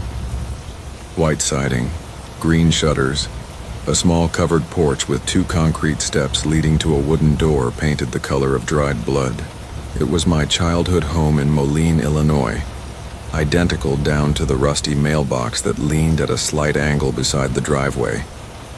But that house had been torn down 30 years ago to make room for a strip mall, demolished along with most of my childhood memories when my mother finally sold the property after Dad's funeral. I eased off the accelerator, letting the big truck slow as I tried to process what I was seeing. The house sat there in perfect stillness, light glowing warm and inviting in the windows, smoke rising from the chimney despite the October warmth. I could make out the silhouette of furniture inside, the familiar shapes of the living room where I'd spent countless hours watching television and doing homework under my mother's watchful eye. A figure moved past one of the windows, just a shadow really, but something in the way it carried itself made my hands tremble on the steering wheel. The radio suddenly crackled to life, not with the usual trucker chatter, but with something that made my heart skip several beats. A voice thin and reedy with age calling my name through the static. "Marcus, honey, is that you out there? Marcus, come inside, your dinner's getting cold." It was my mother's voice exactly as I remembered it from the last years of her life, when arthritis had bent her back and made her words come slower. She'd been dead for 8 years, buried in the cemetery beside my father in a plot I visited every Christmas and Easter without fail. I hit the brakes harder than I should have. the trailer fishtailing slightly on the wet asphalt before the anti-lock system kicked in and brought the rig to a shuddering stop on the shoulder. The house sat there in the darkness just 50 yards away, windows glowing like eyes, smoke still rising from the chimney. The voice continued to call my name over the radio, growing more insistent, taking on the slightly irritated tone Mom used when I was late coming home from school. "Marcus Joseph Henderson, you get in this house right now, young man. Don't make me come out there after you." Every rational part of my mind screamed that this was impossible, that houses didn't appear out of nowhere on stretches of highway I'd driven thousands of times, that dead mothers didn't call their grown sons home for dinner over CB radios in the middle of the night. But the voice was unmistakably hers, carrying with it the weight of authority that had shaped my childhood. The same tone that had convinced a stubborn 8-year-old to eat his vegetables and do his homework without argument. I found my hand reaching for the door handle, some primal part of my brain responding to the maternal summons despite everything logic told me. The engine idled roughly, coughing like an old man with pneumonia, and I realized that I was going to have to make a choice. The house waited in the darkness, warm and inviting and absolutely impossible, while behind me the highway stretched into a loop that might continue forever. My mother's voice grew softer over the radio, taking on the gentle, coaxing tone she'd used when I was scared during thunderstorms. "Come on inside, baby. I made your favorite meatloaf and mashed potatoes. Remember how you used to love that when you were little?" I did remember. I remembered the smell of onions and ground beef filling the small kitchen. Remembered sitting at the yellow formica table while rain drummed against the windows, and Mom hummed old hymns under her breath as she cooked. I remembered feeling safe and loved and completely certain that nothing bad could ever happen, as long as she was there to chase away the monsters that lived in dark corners and underneath beds. The longing that rose in my chest was so intense it was almost physical. A desperate hunger for something I'd lost and could never get back. But I also remembered the funeral, remembered the weight of the coffin as I helped carry it from the hearse to the graveside, remembered the hollow sound of dirt hitting wood as we laid her to rest. I remembered cleaning out the small apartment where she'd lived her final years, boxing up a lifetime of memories and photographs that now sat in my own basement, gathering dust like everything else from that other life. Dead was dead, no matter how much you missed someone, no matter how badly you wanted to go home again. I put the truck in gear and eased back onto the highway, ignoring the increasingly frantic calls coming over the radio. In my rearview mirror, I watched the house dwindle to a pinprick of light, then disappear entirely as if it had never existed at all. The mile markers began to change again. 239, 240, 241, counting up instead of repeating in their endless loop. The radio fell silent except for the usual static hiss, and the clock finally moved to 11:48 p.m., time resuming its forward march. I delivered my load to Chicago without further incident, signed the paperwork, and grabbed 6 hours of sleep in the truck stop parking lot before heading home. When shadows stand still. From Marcus. The thing about driving nights on Route 14 is that you learn to trust your headlights above all else. 23 years I've been hauling freight through the desert corridors of Nevada, and those twin beams cutting through darkness have guided me safely past jackknifed semis, wandering cattle, and road washouts that could swallow a truck whole. Your headlights become your world when the sun goes down, painting reality in stark whites and deep blacks, showing you just enough of what lies ahead to keep the wheels turning and the cargo moving. I was running late that October night, pushing my Peterbilt 389 hard through a stretch of highway that cuts between two mountain ridges like a knife slash in black stone. The weather had been strange all week, unseasonably warm with humidity that felt wrong for desert country, and the radio kept cutting in and out with fragments of weather reports that mentioned atmospheric disturbances and unusual pressure systems moving in from the west. My cargo manifest showed electronics bound for Reno, nothing unusual, but the load felt heavier than it should have, making my rig work harder than normal on the gradual inclines. The first sign that something wasn't right came around midnight, when I noticed my headlight beams seeming to stretch further than usual. Not brighter exactly, but somehow more penetrating, reaching into the darkness ahead with an intensity that made the familiar road look foreign and strange. The asphalt gleamed like wet metal under the lights, though no rain had fallen in weeks, and the scrub brush and Joshua trees along the roadside stood motionless despite the wind I could hear whistling around my cab. That's when I saw the rabbit, frozen mid-leap about 50 feet ahead. At first I thought it was just caught in that moment of deciding whether to bolt left or right, the way small animals do when confronted by approaching headlights. But as I drew closer, maintaining my speed of 75, I realized the creature wasn't moving at all, not even breathing. It hung suspended in the air about 3 feet off the ground, captured in perfect detail by my headlight beams, every whisker and hair visible, eyes wide with an eternal moment of fear. I hit the brakes instinctively, feeling the load shift behind me as the Jake brake engaged with its familiar growling rumble. The rabbit remained precisely where it was, motionless in space even as I came to a complete stop with my bumper just inches away from its frozen form. Through my windshield I could see it clearly in the wash of my headlights, every detail sharp and clear, from the black tips of its ears to the white flash of its tail. But the moment I looked away from the creature, glancing down to shift into park, then back up again, it was gone. Simply vanished, leaving no trace that it had ever been there. My hands trembled slightly as I gripped the steering wheel, trying to rationalize what I'd witnessed. Fatigue playing tricks, maybe, or some kind of optical illusion created by the unusual atmospheric conditions the radio had been mentioning. I'd been driving for 14 hours straight, pushing against my logbook limits to make up for a delayed start in Salt Lake City. But the engine of my Peterbilt hummed steady and reliable beneath me, and the cab felt solid and familiar, filled with the comfortable smells of diesel fuel, coffee, and the pine air freshener hanging from my rearview mirror. I eased back onto the highway, watching my speedometer climb back to cruising speed, but now I found myself studying the road ahead with uncomfortable intensity. The headlight beams continued to behave strangely, seeming to illuminate the landscape with unnatural clarity while simultaneously creating deeper shadows than I'd ever noticed before. The painted yellow lines on the asphalt appeared to glow with their own light, and the reflective mile markers caught my headlights like mirrors, throwing back brief flashes that made me squint and blink. 10 miles further down the road, I encountered the coyote. This time I was ready for it, or thought I was, but the sight still sent ice water through my veins. The animal stood in the center of the right lane, head turned toward my approaching truck, mouth open as if caught in the middle of a howl. But like the rabbit, it was completely motionless, not even the slightest twitch of muscle or flicker of eyelid. My headlights held it in perfect definition, every detail of its gray and brown fur visible, the gleam of saliva on its tongue, the individual whiskers around its muzzle. This time I didn't brake.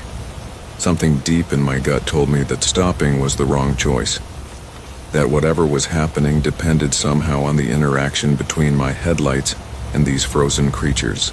I maintained speed, watching the coyote grow larger in my windshield until I was certain I would strike it.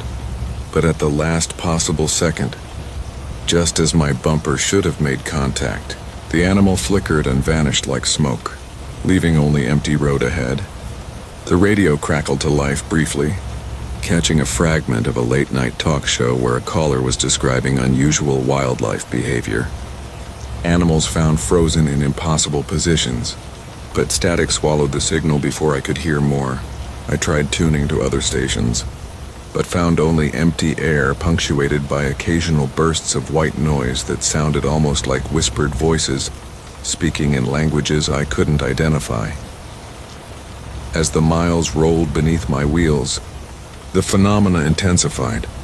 Insects hung motionless in the air, their delicate wings spread wide and perfectly still. A red-tailed hawk floated 30 feet above the road, captured mid-dive with talons extended. Each creature remained frozen only as long as my headlight beams illuminated them, vanishing the moment they passed beyond the reach of the light. But more disturbing still, I began to notice that their shadows, cast sharp and black against the rocks and sand behind them, lingered for several seconds after the creatures themselves disappeared. The high-pitched whine of my turbocharger provided a constant backdrop to these surreal encounters. Mixing with the steady thrum of tires on asphalt and the occasional pop and settle of the cooling engine, my CB radio remained silent despite being tuned to channel 19, the trucker frequency that should have been alive with chatter even at this late hour. The absence of other voices on the airwaves added to the growing sense that I was traveling through a pocket of reality, somehow separated from the normal world. By 2 in the morning, the frozen shadows had begun appearing independently of any creatures.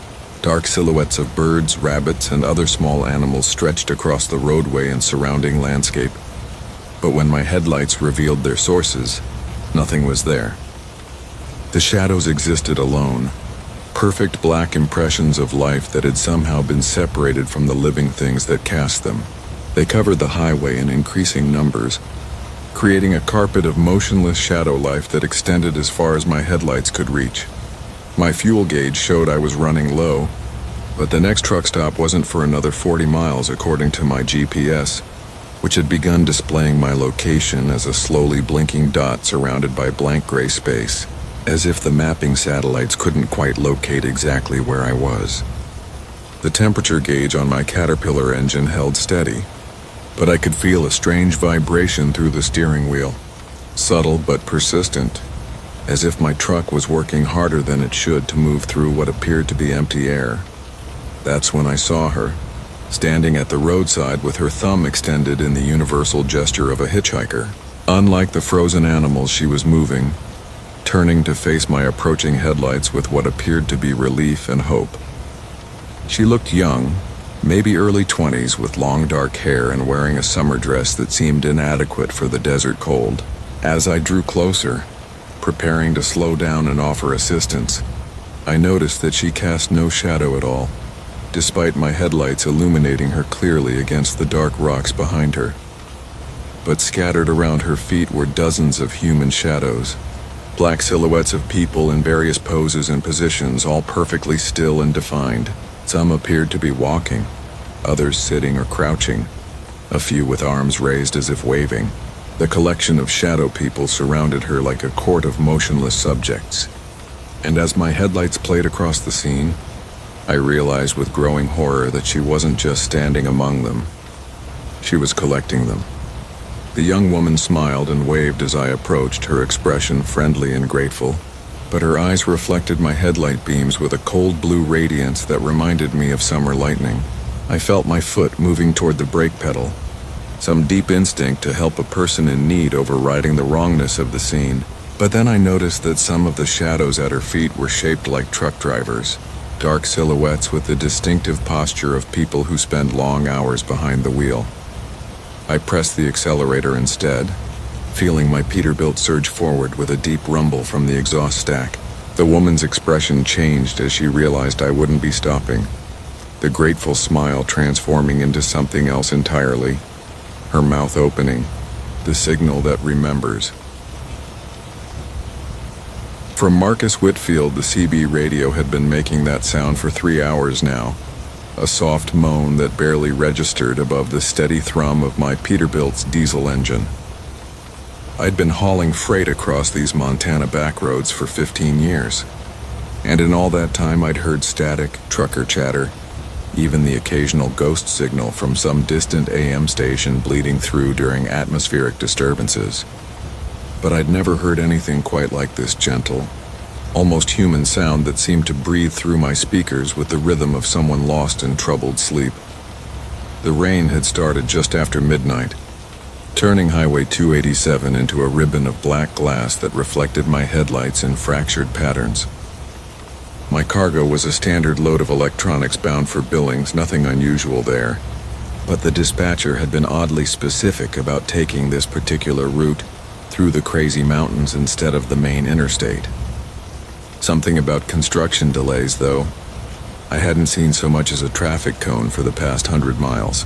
The road stretched empty before me, winding through pine forests that seemed to press closer with each mile, their dark branches reaching toward my cab like fingers trying to pluck me from the asphalt. That's when the moaning had started, So quietly at first that I thought it might be wind finding its way through a loose seal somewhere in the cab. But as the minutes passed, the sound became more distinct, more purposeful, rising and falling with an almost musical cadence that made the hair on my arms stand at attention. I reached for the CB's volume knob, thinking I could simply turn it down, but something made me hesitate. There was something familiar about that sound, something that tugged at memories I couldn't quite place. The clock on my dashboard read 3:17 a.m. when I first heard the voice threading through the moaning like smoke through gauze. It was barely a whisper, so faint that I had to lean closer to the radio to make out the words. "Marcus," it said, drawn out and hollow. "Marcus, can you hear me?"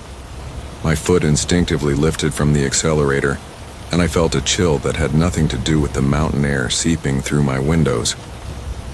Nobody should know my name on this frequency, and the voice that spoke it carried an accent I recognized but hadn't heard in 23 years. I pulled the CB handset from its cradle with fingers that trembled slightly, keying the mic with practiced ease despite the unease crawling up my spine like cold insects. "This is Marcus on the 27, who's calling?" The static hissed back at me for several seconds before that soft moaning resumed, now accompanied by what sounded like wind through broken glass. Then the voice came again, clearer this time, and I nearly dropped the handset as recognition hit me like a physical blow. "You left me on the mountain, Marcus. You promised you'd come back, but you left me there in the cold." The voice belonged to Sarah Chen, my driving partner from 2 decades ago, back when I was young and reckless and thought I could outrun any storm these mountains could throw at me. We'd been caught in a blizzard on this very stretch of road, our old Kenworth sliding sideways into a ditch when black ice sent us spinning like a child's toy. The truck had rolled, not completely, just enough to pin Sarah in the passenger seat while I crawled out through the driver's side window with nothing worse than bruises and a guilty conscience. I'd promised her I'd hike down to the highway for help, promised I'd bring rescue crews back before hypothermia could set in. But the storm had been worse than I'd realized, and by the time the search teams found our truck 36 hours later, Sarah was gone. "Sarah," I whispered into the handset, my voice barely audible above the rain drumming against my windshield. "Sarah, is that really you?" The response came not through the radio but from everywhere at once, filling my cab with that soft, mournful sound that now carried undertones of wind through mountain passes and snow settling on metal. "I waited for you, Marcus. I waited until the cold took me, waited until the snow covered our truck like a grave, but you never came back." My hands were shaking now as I steered through a series of curves that looked increasingly familiar despite the darkness and rain. The trees seemed different here, sparser, and I could see rocky outcroppings that triggered memories I'd spent years trying to forget. This was the stretch of road where it had happened, where Sarah and I had jackknifed in that long-ago storm, where I'd made the decision to leave her and seek help that arrived too late. The official report had cleared me of any wrongdoing, called it an unavoidable tragedy, but I'd never been able to shake the feeling that I could have done something different, something that might have saved her. The moaning from the radio grew louder, more insistent, and now I could hear other sounds woven through it like threads in a dark tapestry. The creak of stressed metal, the whistle of wind through broken glass, and underneath it all, the sound of labored breathing that grew shallower with each passing moment. "I can feel the cold, Marcus." Sarah's voice drifted through the speakers, distorted now as if coming from very far away. "It starts in your fingers and toes, you know, spreads up through your arms and legs like fire made of ice. I called for you until my voice gave out, called your name until the words turned to vapor in the freezing air. I wanted to key the mic, wanted to explain that I'd tried my best, that the storm had been too fierce and the terrain too treacherous for me to make it back in time. But the words wouldn't come, trapped in my throat by guilt that had fermented into something thick and bitter over the years. Instead, I found myself pressing harder on the accelerator, as if I could somehow outrun the voice that followed me through the darkness, carried on radio waves that shouldn't exist. The rain was turning to sleet now, Tiny pellets of ice that struck my windshield with sounds like fingernails tapping against glass. My wipers struggled to keep up, leaving streaky arcs that distorted the road ahead until it seemed to ripple and shift like something alive. In the distance, I could see the faint glow of what might have been headlights or might have been something else entirely. Twin points of yellow light that didn't seem to be moving despite the fact that they grew steadily brighter. "Do you remember what you promised me, Marcus?" Sarah's voice was clearer now, as if she were sitting right beside me in the passenger seat where she died all those years ago. "You said you'd always look out for me," said partners stick together no matter what. "But when the time came when I needed you most, you ran." I risked a glance at the empty seat beside me, and for just a moment, in the shifting play of dashboard lights and highway reflections, I could swear I saw the outline of a figure hunched against the cold, breath misting in air that should have been warm. The lights ahead were definitely getting closer now, and I realized with growing horror that they weren't headlights at all but the glow of emergency flares, the kind used by rescue crews and accident investigators. They lined both sides of the road like a corridor of fire, leading to something I didn't want to see but couldn't avoid. As I drove between them, the radio's moaning intensified until it filled not just my cab but seemed to emanate from the very air around me, vibrating through the truck's frame and into my bones. "Look, Marcus," Sarah whispered, her voice now coming from everywhere and nowhere. "Look what you left behind." There, illuminated by my headlights, was the twisted wreckage of an old Kenworth, its cab crushed and windows shattered, half buried in snow that couldn't exist in the middle of summer but somehow did. The sight of it sent ice water through my veins, and I jerked the steering wheel hard to the left, feeling my trailer begin to swing as I fought to avoid something that shouldn't be there. For a terrifying moment, I thought I was going to jackknife just as we had 23 years ago. But my modern truck's stability systems caught the skid and pulled me back into line. When I looked in my mirrors, the wreckage was gone, vanished as completely as if it had never existed, but the radio continued its soft moaning, and Sarah's voice followed me into the night like a promise of things unresolved. "I'm still waiting. Marcus," she said as I pressed the accelerator to the floor, desperate to put distance between myself and whatever haunted this stretch of mountain highway. "Still waiting for you to keep your promise, still waiting for you to come back for me. And I'll keep waiting, broadcasting on this frequency every night, until you find the courage to return to where you left me." I reached for the CB's power button, but my hand stopped short as I realized that some signals can't be shut off. Some voices can't be silenced by the simple act of turning a dial. The town that never looked out. From Marcus Chen, the CB radio crackled with static as I downshifted my Peterbilt through the winding mountain pass, the diesel engine's familiar rumble echoing off the canyon walls in the pre-dawn darkness. 23 years I'd been running these routes, hauling everything from electronics to furniture across the western states, and I thought I knew every truck stop, every shortcut, every sleepy town between here and the Pacific. The GPS showed nothing but empty road for the next 60 miles, which made the soft glow appearing around the next bend all the more puzzling. Rain had been threatening all night, and now fat droplets began spattering against my windshield as I rounded the curve. The wipers swept across the glass in their hypnotic rhythm, and there it was. A collection of warm yellow lights nestled in a valley I'd never noticed before. Not unusual in itself. These mountain communities sometimes stayed hidden until you were right on top of them, but something about this place made me ease off the throttle and peer more carefully through the darkness. The town revealed itself gradually as I descended the winding road, my headlights sweeping across neat rows of houses and small commercial buildings. Everything looked well maintained, almost quaint in that deliberate way some tourist destinations cultivated. A wooden sign emerged from the gloom. "Welcome to Clearview, population 847.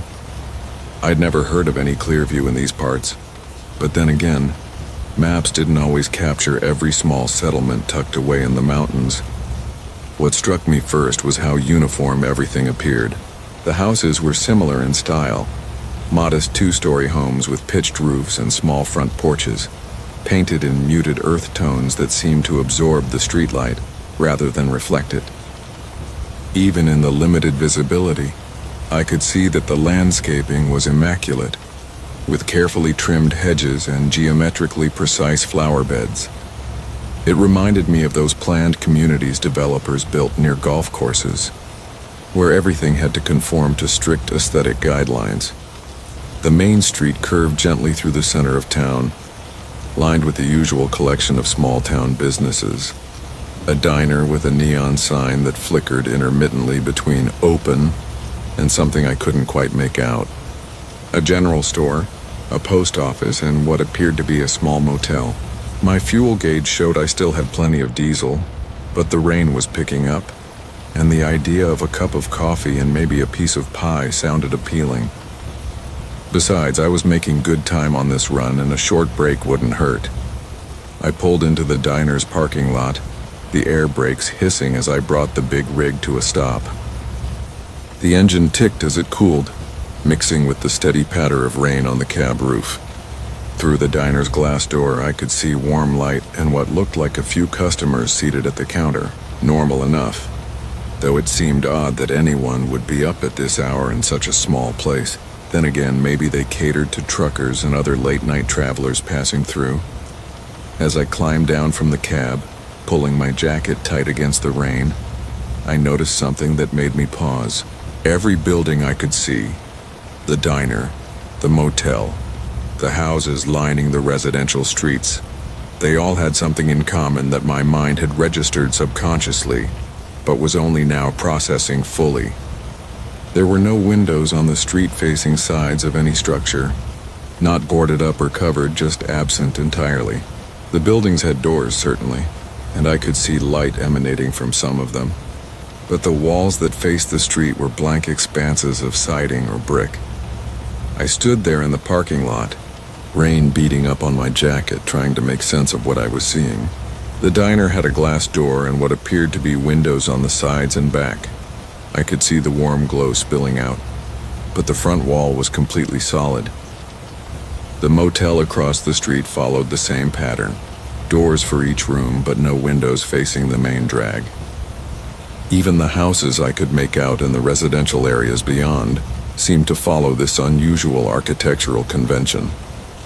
Maybe it was a wind thing, I reasoned. These mountain towns sometimes dealt with harsh weather patterns, and perhaps the prevailing winds made street-facing windows impractical. Or it could be some kind of historical quirk, a local building tradition that had developed for reasons lost to time.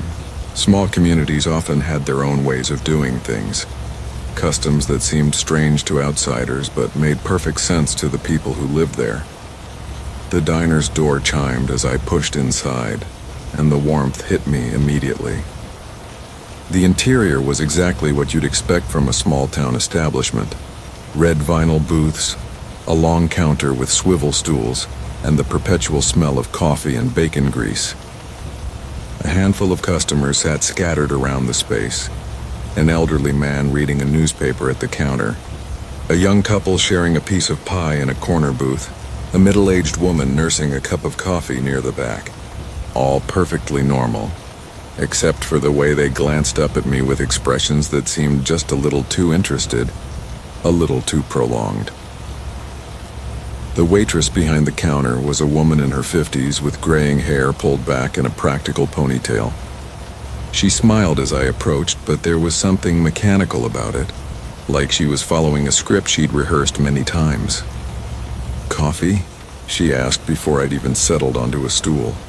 "Please," I said, setting my cap on the counter. "And maybe a slice of whatever pie you've got." "Apples fresh," she said, already reaching for the coffee pot. "Passing through?" "Just taking a break," I replied, accepting the steaming mug gratefully. "Interesting town you've got here. I don't think I've ever noticed it before, and I run this route pretty regularly." Something flickered across her expression, too quick to interpret. "Oh, we keep to ourselves mostly.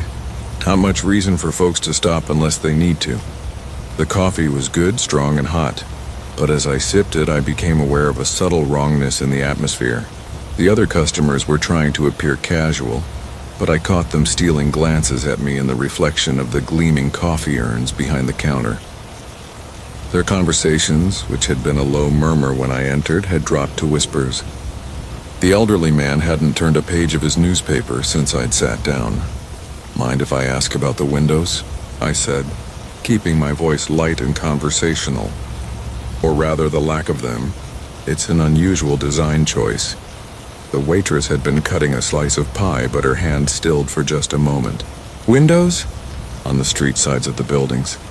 I noticed they're all built without them." "Is it a weather thing? Some kind of local ordinance?"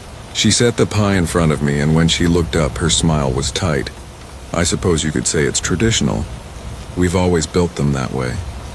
Why look out when everything you need is inside?"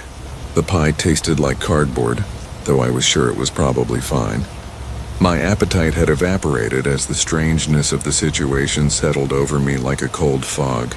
The rain continued drumming against what I assumed were windows on the back wall of the diner, but from where I sat I couldn't see outside. The only view of the street was through the glass door, and that showed nothing but empty pavement under the streetlights. I pulled out my phone to check the time and noticed something that made my chest tighten. No signal. Not unusual in the mountains, but combined with everything else, it felt ominous. When I looked up, I realized the diner had gone completely silent. Every customer was staring at me now, no longer making any pretense of minding their own business. "Problem with the phone?" the elderly man asked. His voice was friendly enough, but his eyes were flat and cold. "No signal," I said, trying to keep my tone casual. "These mountain valleys can be tricky." "Oh yes," the young woman from the corner booth said, and I noticed she and her companion had moved closer while I wasn't paying attention. "Very tricky. Sometimes people get lost up here. Sometimes they can't find their way out." The waitress refilled my coffee cup without being asked. "More pie?" I shook my head, reaching for my wallet. "Just the check, thanks. I should get back on the road." "Road's washed out about 10 miles north," the elderly man said matter-of-factly. "Happens sometimes when it rains like this. Could be hours before it's passable again." I hadn't heard anything about a washout on the CB, and truckers were usually quick to report road hazards. But as if reading my thoughts, the middle-aged woman near the back called out, "Radio towers are down too. Storm knocked them out earlier tonight. The right way only." From Marcus Chen, I've been driving long haul for 15 years now, and I thought I'd seen every kind of mechanical quirk a truck could throw at me. Dead batteries in sub-zero Montana winters, overheated engines in Death Valley, transmission problems that left me stranded on desolate Wyoming highways. But nothing, absolutely nothing, prepared me for the peculiar curse that came with that 2019 Kenworth T680 I picked up from Earl's used rigs outside of Bakersfield. The truck was pristine, cherry red with chrome that caught sunlight like polished mirrors, and the price was too good to pass up. Earl's weathered face crinkled into something that might have been a smile when I signed the papers, but there was something in his eyes that should have warned me, a kind of relief mixed with what I can only describe as pity. The first few days went smoothly enough. The Kenworth purred like a contented cat, its Cummins engine humming with the kind of mechanical satisfaction that makes a driver's heart sing. I hauled electronics from California to Phoenix, then picked up a load of copper tubing bound for Denver.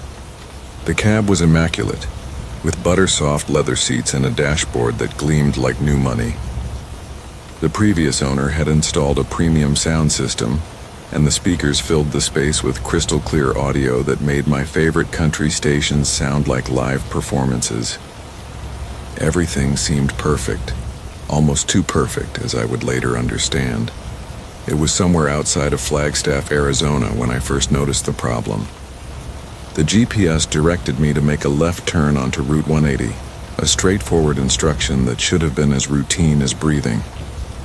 But as I approached the intersection and began to slow for the turn, the steering wheel grew stiff beneath my hands, fighting my grip with an almost muscular resistance. The truck's engine began to sputter and cough, a sound I'd never heard from the pristine Cummins before. The dashboard lights flickered ominously, casting strange shadows across the cab's interior. I pressed harder on the steering wheel, using both hands to force it into the left turn, but the truck shuddered and bucked like an angry horse, the engine nearly stalling as we completed the maneuver. Once we were straight again, heading west on a 180, the truck immediately returned to its previous smooth operation. The engine resumed its contented purr, the steering wheel relaxed in my grip, and the dashboard lights steadied to their normal glow. I convinced myself it was just a momentary glitch, perhaps something to do with the power steering fluid or maybe an electrical short that would resolve itself with time. Trucks develop personalities over the years, I told myself. Quirks and preferences that experienced drivers learn to accommodate. But deep in my gut, something cold and uncomfortable had taken root. A feeling that this was more than just mechanical temperament. The pattern became undeniable over the following weeks. Every time the route required a left turn, the truck would resist with increasing violence. In Albuquerque, attempting to turn left into a truck stop for fuel, the steering wheel became so rigid I could barely move it, and the engine began making sounds like grinding metal, like something inside was being torn apart. The dashboard gauges went haywire, the speedometer needle spinning wildly while the fuel gauge fluctuated between empty and full in erratic pulses. Other drivers at the truck stop watched with concerned expressions as I wrestled my rig through the turn, the Kenworth lurching and shaking like it was fighting for its life. Right turns, however, were effortless. The truck seemed to anticipate them, the steering wheel becoming almost weightless in my hands, the engine responding with eager acceleration. When the route called for a right turn, it was like the truck was coming alive with joy, every component working in perfect harmony. I began planning my routes obsessively, using every GPS app and trucking software I could find to minimize left turns. But America's highway system makes such avoidance nearly impossible. Every city, every truck stop, every depot seemed designed to require at least one left turn, and each time was becoming a battle of wills between man and machine. The worst incident happened on a rain-soaked evening outside of Little Rock, Arkansas. The windshield wipers beat a steady rhythm against the autumn downpour, their rubber blades squeaking slightly against the glass. The truck's headlights cut through the darkness, illuminating sheets of rain that looked like silver curtains in the night. I needed to make a left turn onto the interstate on-ramp, a maneuver I'd performed thousands of times in other trucks without a second thought. But as I approached the intersection, the familiar resistance began building in the steering wheel, and this time it was accompanied by something new. The radio began cycling through stations on its own, fragments of music and talk radio voices creating a chaotic symphony of sound. The engine didn't just sputter this time. It began to rev wildly, the RPM needle dancing into the red zone while my foot remained steady on the accelerator.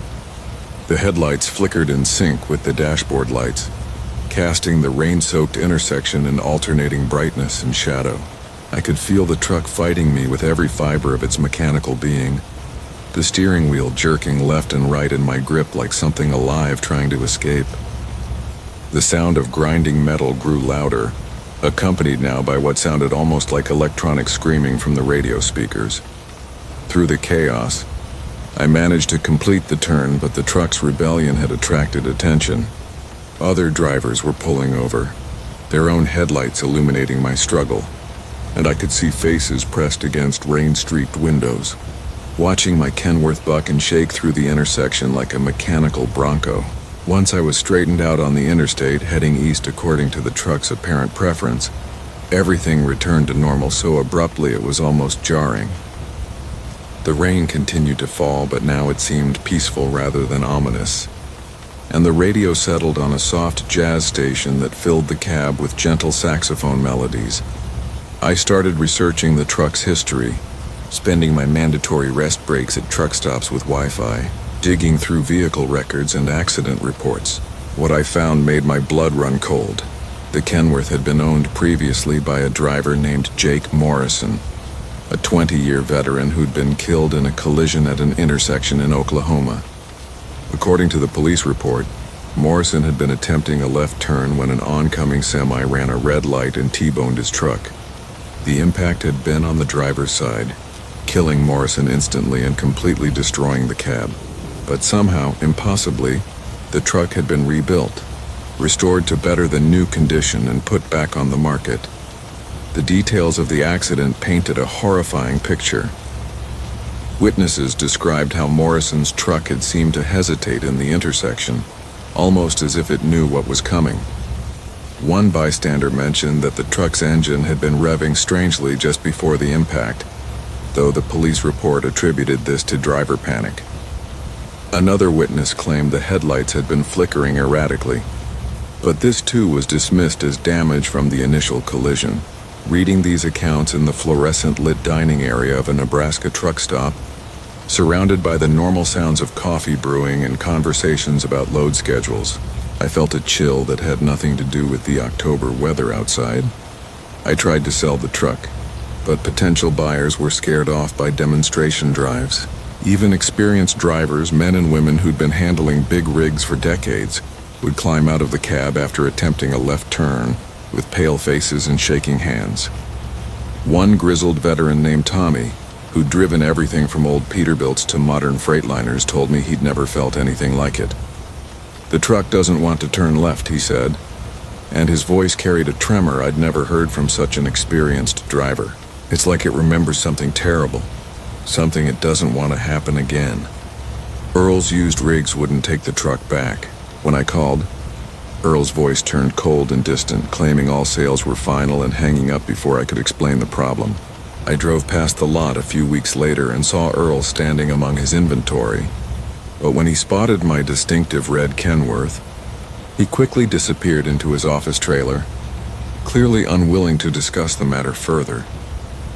The other trucks on his lot seemed ordinary enough, but I found myself wondering how many other vehicles he'd sold carried similar curses, similar mechanical memories of trauma and tragedy. The truck and I have reached an uneasy understanding now.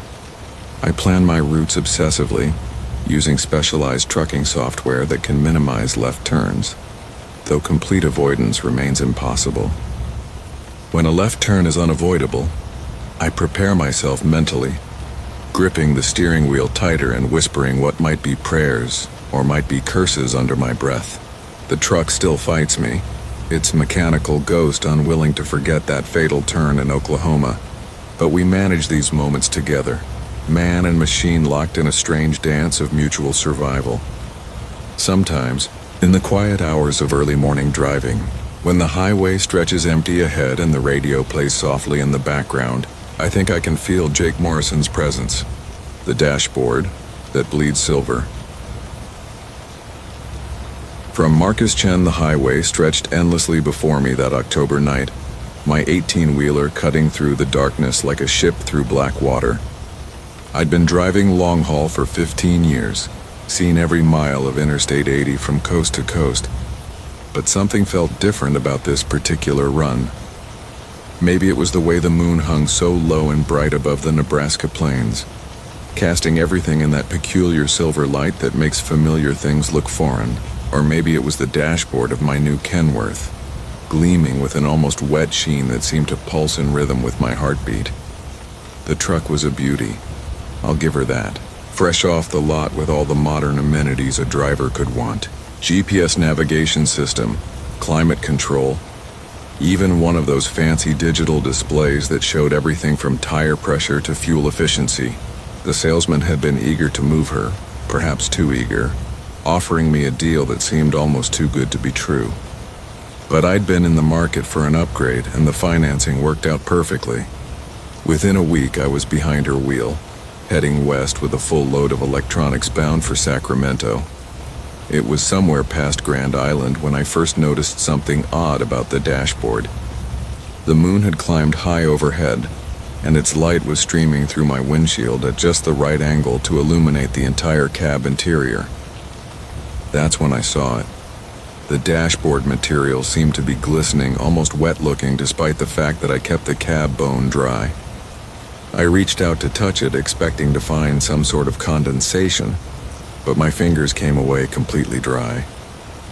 The surface felt normal, that typical hard plastic that all modern trucks use, but visually it appeared to be slowly liquefying under the moonlight. I pulled over at the next truck stop, a 24-hour operation called Moonbeam Plaza that catered to drivers like myself who lived by schedules that ignored normal human rhythms. Under the harsh fluorescent lights of the parking area, the dashboard looked completely normal. No strange sheen, no wet appearance, just standard black plastic molding. I grabbed a coffee and a sandwich from the diner, chatted with a few other drivers about road conditions ahead, and tried to shake off the strange feeling that had been growing in my chest since I'd first noticed the dashboard's odd behavior. Back on the road, I initially felt better. The familiar hum of the diesel engine, the gentle vibration of the cab, the endless ribbon of asphalt disappearing beneath my wheels. All of it combined to create the meditative state that had drawn me to long-haul driving in the first place. But as the moon continued its arc across the star-filled sky, I couldn't help but notice that the dashboard was beginning to glisten again. This time I was determined to ignore it, focusing instead on the road ahead and the classic country music flowing from my radio.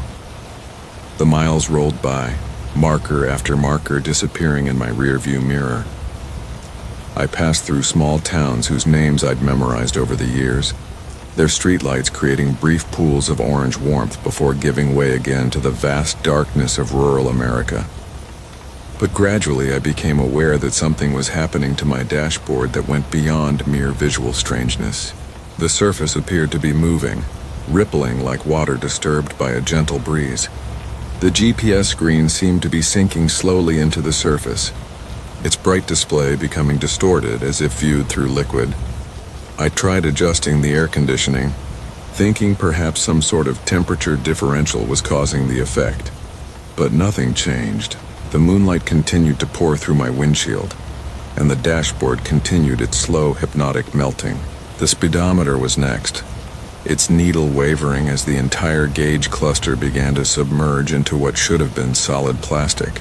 Yet when I reached out to touch the surface, it felt completely normal, solid and dry under my fingertips. The radio began to emit a strange crackling sound, and I realized that it too was being affected by whatever was happening to the dashboard. The display showed stations that didn't exist, frequencies like 88.8 and 99.9 that picked up broadcasts in languages I couldn't identify. Voices spoke in measured tones about things I couldn't quite understand, their words seeming to come from very far away. I tried changing the station, but the buttons felt strange under my fingers, soft and yielding in a way that made my skin crawl. As I crested a hill somewhere in western Nebraska, I caught sight of another truck in the distance, its headlights creating twin beams of white light that cut through the darkness ahead.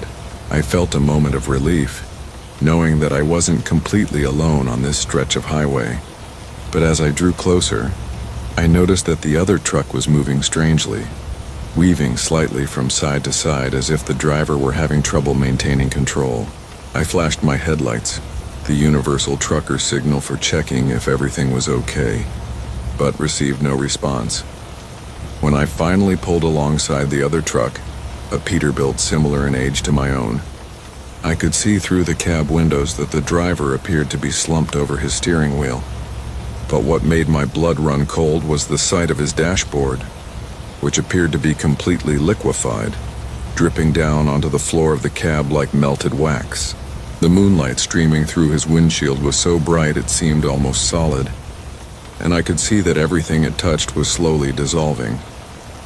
I grabbed my CB radio to call for help, but when I tried to speak, no sound came out. The microphone felt strange in my hand, soft and malleable, and I realized with growing horror that my own dashboard had begun to drip. Silver droplets were falling onto my boots, and the steering wheel was beginning to lose its shape under my grip. The moonlight seemed to be intensifying, becoming almost unbearably bright, and I could feel its touch on my skin like cold fingers exploring every surface. The truck ahead of me began to slow, then veer toward the shoulder. I watched in fascination and terror as it rolled to a stop, its hazard lights blinking weakly through what appeared to be melting plastic. I knew I should stop to help, but my own situation was becoming increasingly desperate. The pedals beneath my feet were becoming soft and unresponsive, and the gear shift was losing its shape entirely.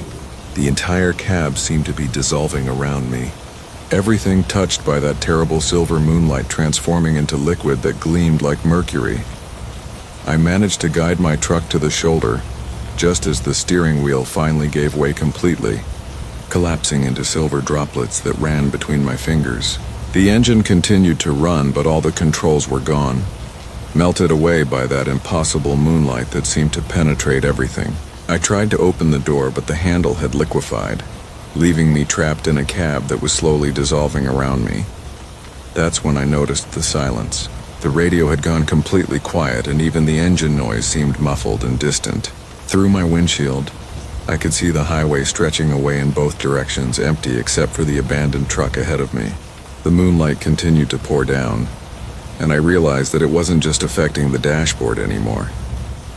My clothes, my seat, even my own skin was beginning to feel strange, soft and fluid in ways that defied explanation. With tremendous effort, I managed to kick out the windshield, the safety glass crumbling away like ice crystals. The cool night air rushed in, and immediately I felt some relief from the effects of that terrible moonlight. I crawled through the opening, dropping to the asphalt below, and ran toward the abandoned truck ahead of me.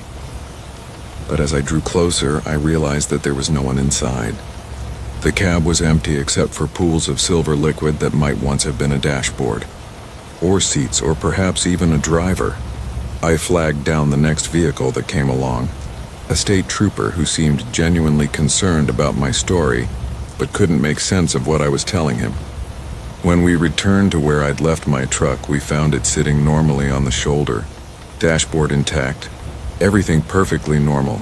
The other truck was gone completely, no trace that it had ever existed. The officer suggested that I'd been driving too long, that fatigue can play tricks on the mind, and perhaps I should consider taking a break from the road. But I know what I experienced that night. I still drive long haul, but I've learned to plan my routes carefully now, making sure I'm never on the highway during the full moon. Because sometimes when I'm parked at a truck stop and I look up at that silver orb hanging in the night sky, I can see other drivers pulling over to the shoulder, their hazard lights blinking as their dashboards begin to glisten and flow like liquid mercury in the moonlight.